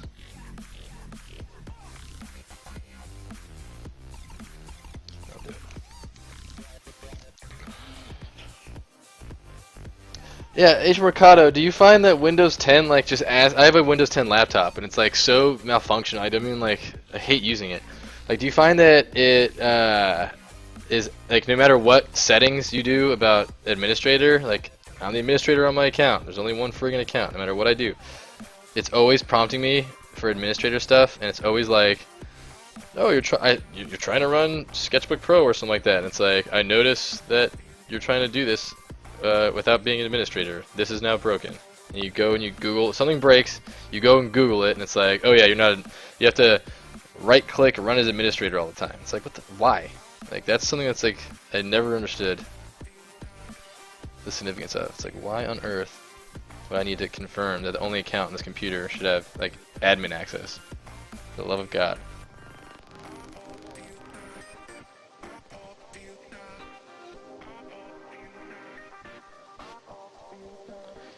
And then I also find like my shortcuts don't work for things like OneNote. Like I do screen clipping a lot. If I want to like, hey, like what are your brushes in the lower left corner? I'll do a screen clip, send it over to OneNote.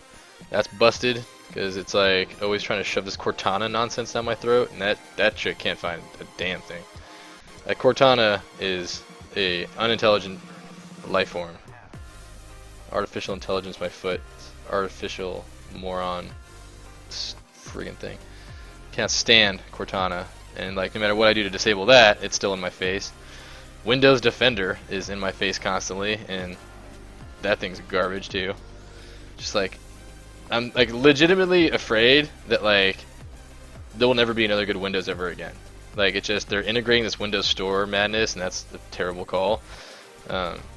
They're they're trying to be like other operating systems, which is a shame because they should do what they do well. I mean, there's a reason that like 90% of business is done on Windows PCs versus other OSs.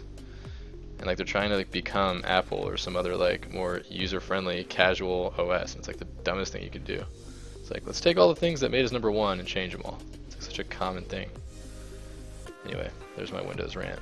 But curious if you're having the same problems that I am because I've Googled around and it's like, oh, jump into the registry and modify all this stuff, and then you could like maybe turn off Windows Defender, but you'll still have errors when update XYZ happens. It's like Jesus. I find it like legitimately like unusable. I don't know if anybody uses Search Everything. Search Everything by Void Tools is a very handy little doodad. You basically like it's a little search tool. You can say like, oh, where's my Stanton stuff, and it's like all the stuff that is about this character. Very helpful, and that system barely works in Windows 10, even though like it does, but it's like again something that doesn't work well. It's like nothing works as it should. It's like Windows 10 is it's got the new DirectX, it's got like the new touch features. Since this is a touch-enabled monitor, I like to have the new touch features. But it's all those things that just like keep me away from it. Or the fact that like I'm on my laptop and like no matter how much I try to get used to it, it's just not very functional. Interested if you guys feel the same way about Win 10. So I'm on my main workstation, which is this PC. It's staying Windows 7 for as long as Microsoft wants to keep dicking around. I'm not upgrading until they come up with a real OS. I mean like, and I just fear it's never gonna happen again. Like, usually it's every other OS. It's like Windows ME, trash. Like Windows 98, good. Windows, what was after Windows 98? It's that awful one. Vista, trash. Windows 7, probably the best OS ever made. Windows 8, trash. But now Windows 10 is supposed to be the good one, and Windows 10 is trash. I mean, it's just not good. It's Windows 8 with a little bit more Windows 10-y type things. But it's still got that nightmare app store. It's still got all the affirmation things. Like all the things like, oh, here, I'm a PC, let me do this for you. It's like, no, stop helping. You suck at it.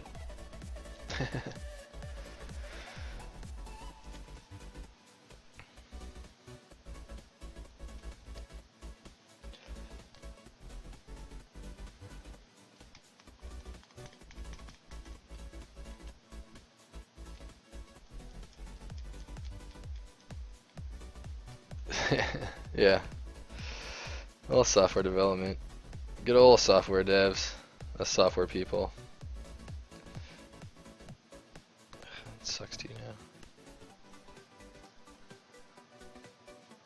Speaking of not helping, that guy just made this patch suck.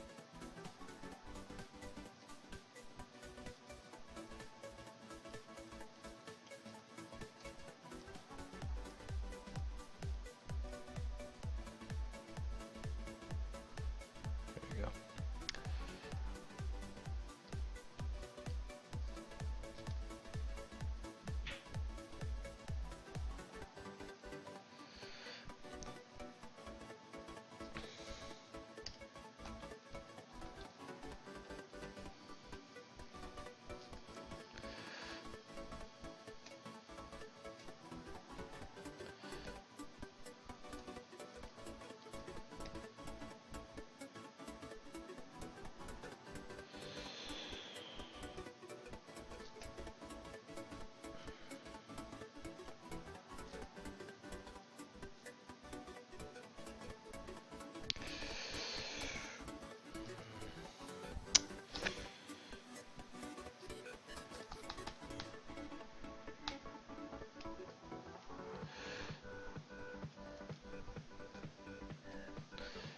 I'm gonna grab this ring a little bit differently actually. I'm just gonna take that little bit of it.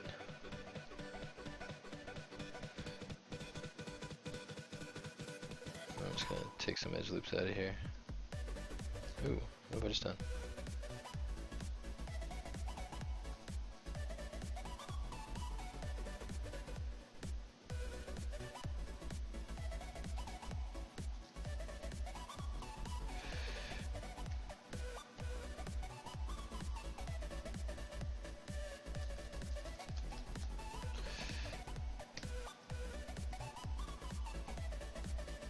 There we go.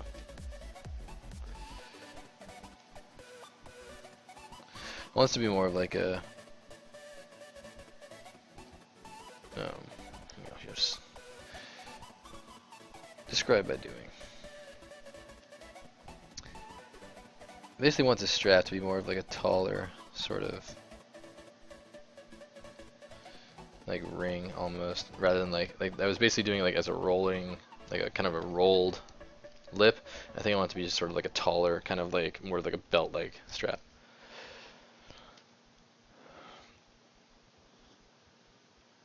The ZOS.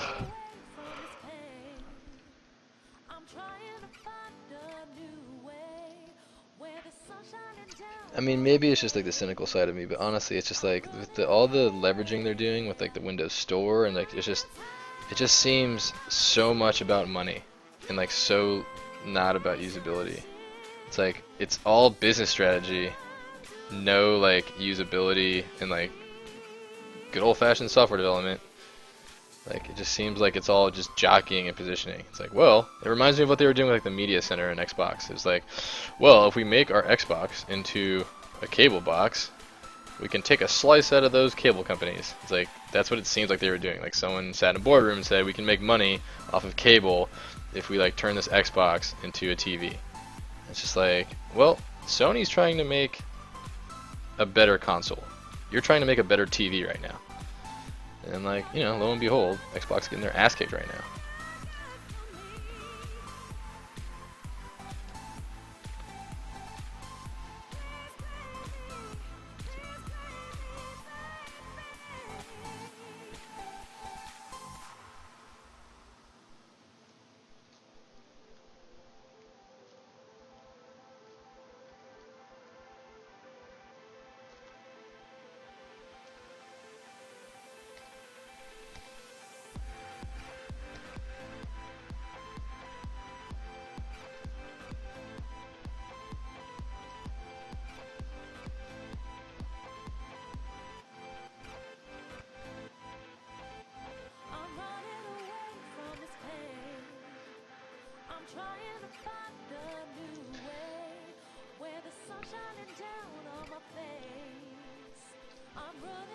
Shane Olsen, what's going on, man? You'll notice I've added some. I've got some of your brushes here now as part of my like go-to UI. Yeah, I love this fill brush. I've seen like a lot of different types of clay brushes, but that fill brush, I don't know what you do to this fill brush, but it's legit, man. It's got a different use to it, so I put it into my little surface section there. This polish brush is also great. Love the carbon, and I added your paint brushes to my little like painting section. So really appreciate the sharing that content, man.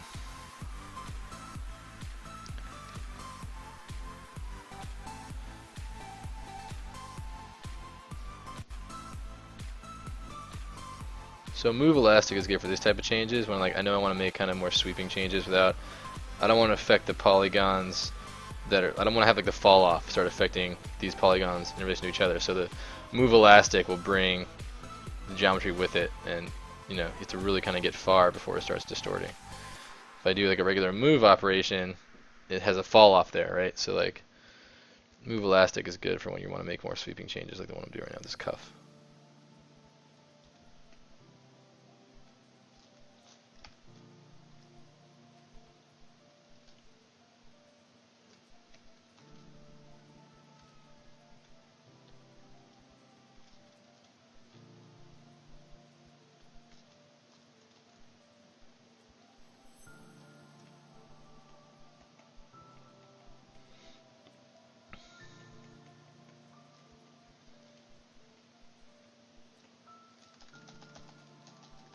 So I just realized I had symmetry on by accident. If anybody hasn't checked out Shane Olson's tutorials or his webpage, 3dcharacterart.com, I think it is. Correct me if I'm wrong, if that's not it. Please, you should. There's a lot of really good resources, excellent learning materials. Found myself perusing for a while the other day.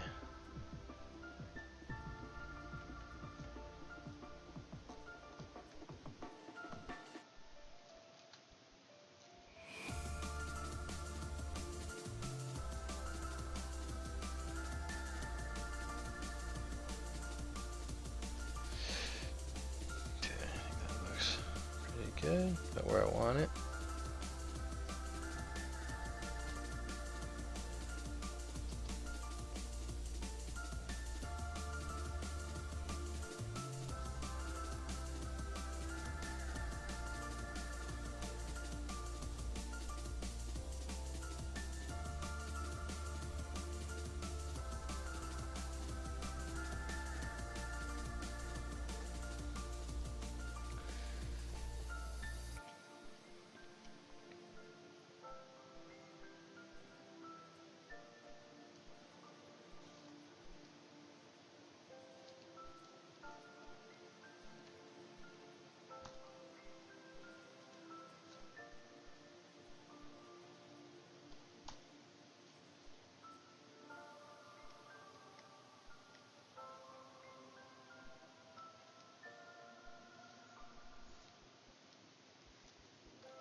Yes, I wanted there to be more, like I said, like more of like a strappy leather feel to that upper section, less of a, like a kind of rolled fold into. 3D Shane Hill's 3D. There's the link. I just kind of winged that. 3D Character Workshop.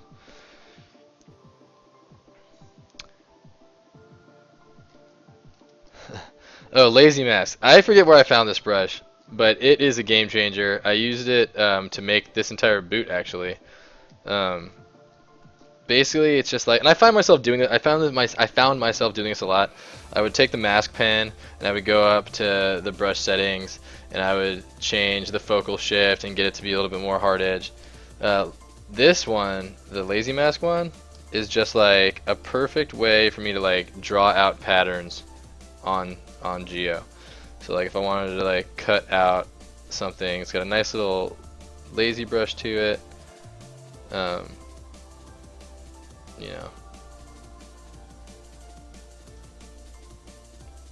not great for filling because of the lazy brush, but yeah, it's just like a really useful little, like, cause I tend to do a lot of this, right? I tend to do like a lot of, you know, mask out a shape that I think I want off of a geo, you know, give it its own poly group, polish by groups, take the thing, extract it, do whatever, you know. So it's like that's kind of, I do a lot of that for geometry creation. So like the lazy mask is like kind of where I start for doing that. All right, later on, Ashley. See you later. Enjoy the long weekend. So yeah, that's kind of what I use that for. And so I got a brand new monitor, so I'm still kind of trying to learn the ropes a little bit. But I spent a lot of time just organizing. I didn't have enough real estate to organize all the stuff I wanted. So now that I get the new monitor, I do, and I don't have to use these side menus hardly at all. Like everything I need is right in front of me. Even I need to like create brushes and do brush and stroke stuff. I got all that too. So yeah, like insert mesh stuff over here. I got your IMM actually. I'm wild about the appendage brush.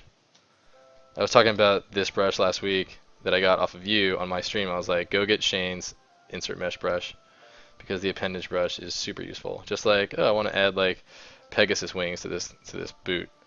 So like, boom, there you go. Maybe a little move elastic here. Maybe some hard polish. Maybe a little trim dynamics start just to get it like reasonable. Like again, it's like the appendage brush is the shape that I didn't really realize I needed in my life until it's like now I can't live without it. Or the your insert mesh brush, not the appendage brush. But yeah, definitely check out Shane Olson's instructional materials. They're great.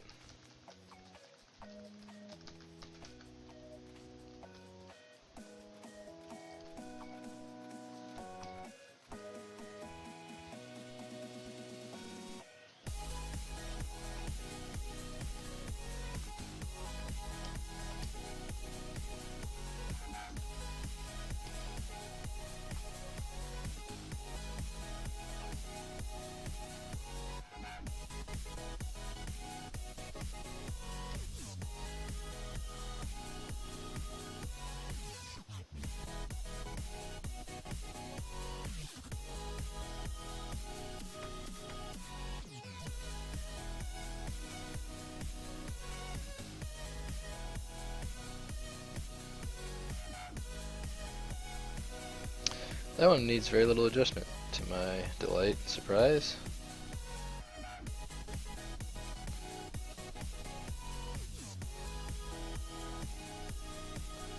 That one's basically ready to go.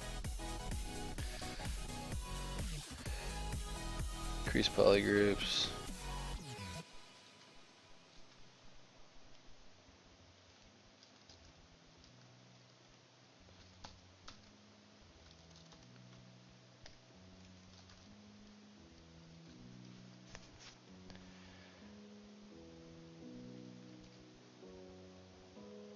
Oh, really? Is that in the,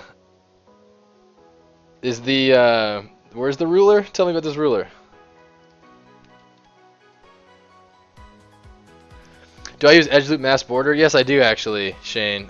For all of these, it kind of varies how I'll do it. Sometimes I'll just do like a poly group and then polish by groups. But actually, earlier in the stream, I did all of these sections. All of these sections I did with just like I painted out the shape, or just painted out the shape and did like a edge loop mask border. And from there, I still did a polish by groups just because it gave me that little nice shape there. You know, that's like I was telling the people in the channel, just like, yeah, like that's perfectly rounded geometry. You can ZRemesh it really well, and you get a nice result out of that. You know, it's nice low resolution. It's a nice low resolution panel I can then mess around with in a matter of seconds, which is really the exciting bit, is how fast you can get some geo to work with. And yeah, I want to like you know, I want to share with people my brush sets, because I've actually spent quite a while collecting, you know, my IMMs and my like regular go-to brushes. Like I added a lot of Orbs brushes because his brushes are really good for environment stuff. But I don't know which ones I paid for and which ones I didn't. Like I got some brushes from Matt Thorpe because I bought his tutorial. But I don't know which ones are distributable or not, so I can't actually, I'm not really sure how to share them. But I do have my 1080 UI if anybody wants that. I have a little Gumroad where if you want to get my ZBrush UI, you can. I just created, because I got a lot of people asking me about this. So there's that. It'll you can get, it's free of course. It's just my UI that I use in my old 1080 monitor, which is more common. I'm still kind of fleshing out the 1440 resolution one. I'm not really sure where I'm going to land on it just yet. But I think I'm getting pretty close actually. I think I'm really digging the geometry subtool operations on the left, on the right, sorry, brush and stroke stuff all on the left, curve brush stuff, paints and materials, and then all of my brushes I like at the bottom. I think I'm pretty confident this would be where I'm going to stick with this, but yeah, the clean edges is so nice. Like I've you know, just being able to sort of like work in high resolution clay, paint down a rough idea what I want it to be, and then start procedurally, you know, rounding it out, and then you then come in and kind of like dial in where I want it to be with low resolution. Like getting from high to low, and back, like the main thing that I've been enjoying is like getting from high to low and back again is really come a long way. Like my workflow there has come a long way, because like there's advantages to both, right? Like being in low resolution means I can be a little bit more loose with just the move brush. That was high resolution geometry, and I start moving it around. You start getting those like, you know, if I subdivide this a little bit and I start moving it around, you start getting like, oh, I'm like trying to make a perfect curve, but I have too many points to do it in. So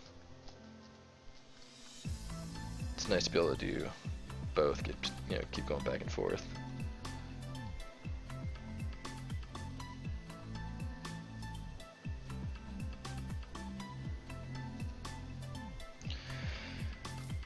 Just work as fast as possible without it being heinous looking. That's kind of my goal. For better or for worse, it seems to work out okay.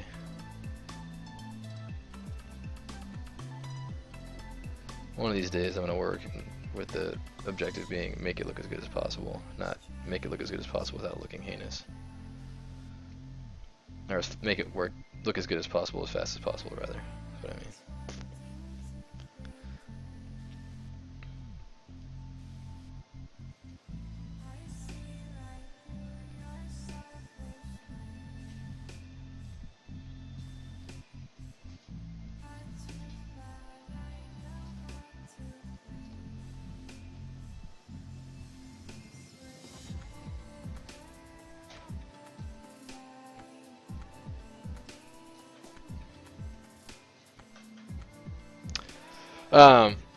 The ruler, yeah, I would love to check that out.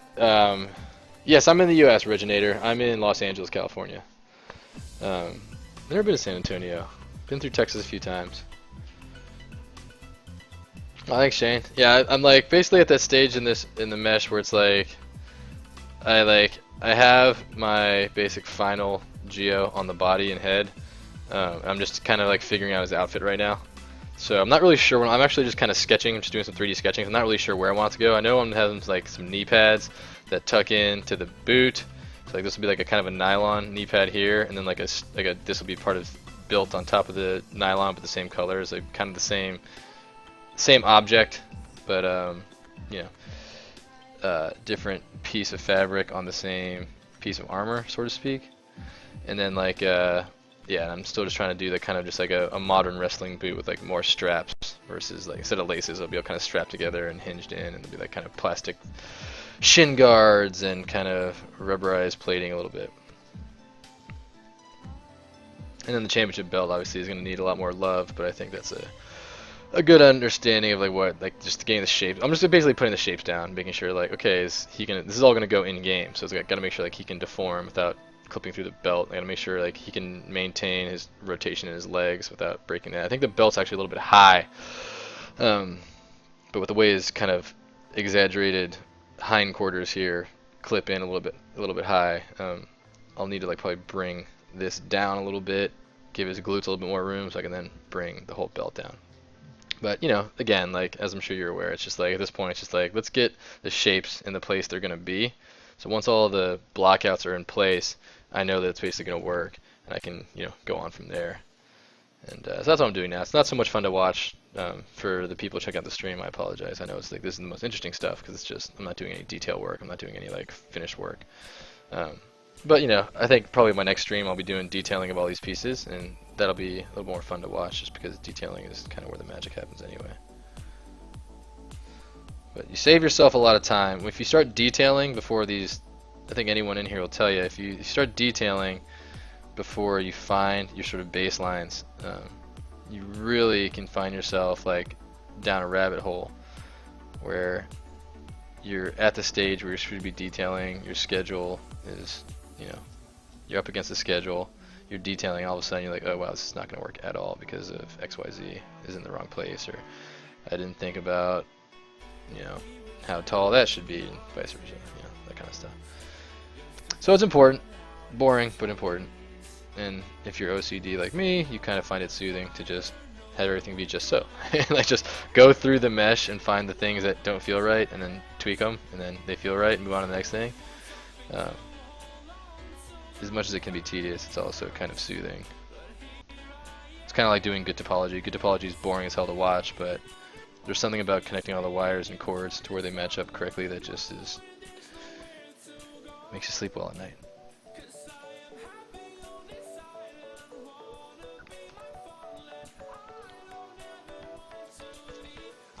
Yeah, his head is a bit of a pinhead, matter as definitely meant to be exaggerated in that way. It's tricky, right? Because when you deal with like realistic types of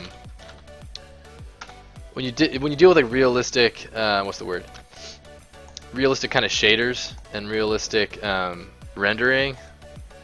I don't have any good examples here to show you from our press kit, but like, you know, our game is like photorealistic rendered.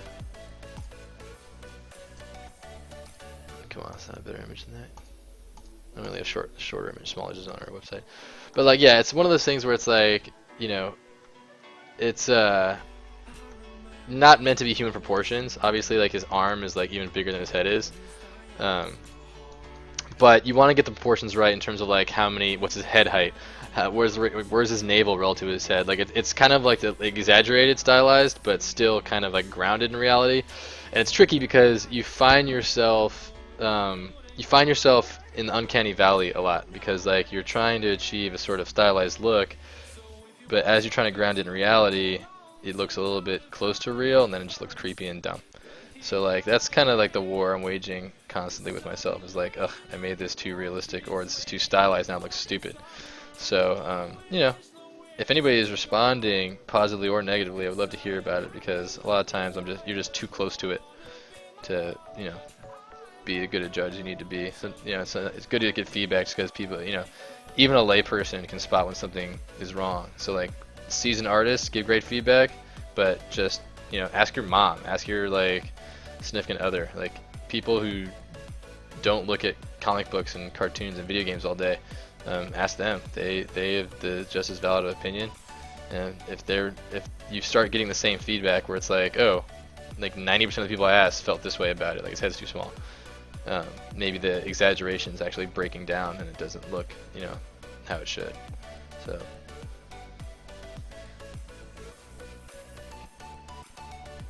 Seek feedback, even though it's scary.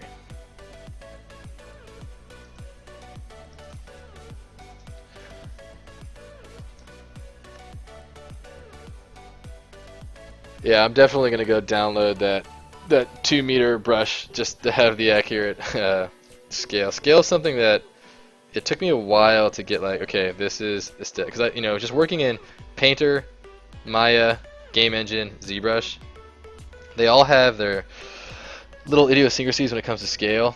You know, Maya starts acting really wonky if you're working at real world scale, because their default camera settings start clipping, so you want to like make sure you work with Maya's default camera.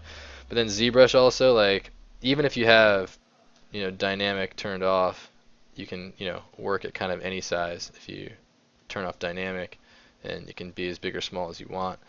But, you know, scale affects the resolution when you do dynameshing. It affects so many things. So having appropriate scale for ZBrush has kind of been my, like, you know, I want to exist in like, I believe, millimeter world of ZBrush first, and everything else can kind of bow down to ZBrush in terms of like, I can adjust the scale in other applications, but in ZBrush I want to work because of Dynamesh and because of the brush slider and stuff. I just want ZBrush to have whatever scale it works best with. So yeah, I can see a ruler brush being hugely helpful. Alright, let's get the final one of these pads down. And so yeah, so then what I'll do is I'll come through and I'll take this low poly version and I'll just divide it up, and that'll become sort of like the leather. And I'll basically come through here and have a nice leather to sort of just like start doing a little bit more like some just kind of creasing and seams, and you'll start kind of getting like the kind of cloth that you would see in like, you know, a strained leather that was like sewn into all of these plastic hard edge pieces. So this will be the fun stuff. That's like the detailing stuff, and you kind of start seeing what the final piece is going to look like. And so I'll be probably getting to that next week. Oh shoot, it's 2:30. Sorry guys, I forgot to mention this at the beginning of the stream. I actually have to run to a meeting now. I tried to get it rescheduled, but the person I'm meeting with is only in town for today. So unfortunately, I have to end this half hour early. But thank you guys for stopping by. Appreciate you guys sticking through the kind of duller stuff with me. I'm pretty happy with that belt's going. I think we'll add some straps here next week, and do the leather detail. Put the shin pad in, and we'll probably put like a cool. The shin plate will probably have some like painted on designs. I'll probably do Stanton's name and like kind of like I'll probably paint some like design of some kind onto it. And then you know, we'll do the bracers, finish up the knee pad, and then we'll get on to the leather jacket. And you know, that'll be pretty much the detail work for the clothing. I know I want to put in some thickness to it and put some zippers on there, and probably, you know, I was thinking about standing up like a collar. Like this won't work now, but let's give it a spin here. Is this not symmetrical for some reason? I suppose a mirror and weld couldn't hurt. No, they weren't symmetrical. That's bizarre. But like, I'm thinking about maybe taking a collar right here.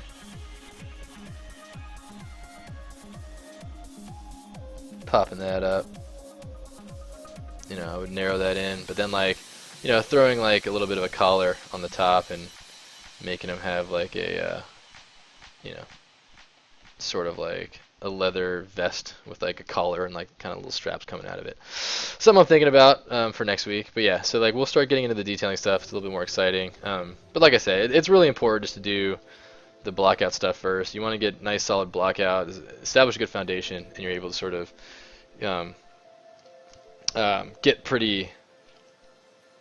it makes the later stages of detailing a lot easier on you. Anyway, that's gonna be it though. Specky, yeah, sorry to let you down there, but glad you learned some stuff. I mean, like again, like I tend to work faster when I'm in my own time, but these streams are about, you know, if I can help and be helpful and answer questions and teach about the application, that's the priority here. Is that of course, like this is all going to go in the game, so I'm excited when I get stuff done. But these streams are more about letting you guys know how I use these tools, and hopefully people can kind of gain some stuff from it.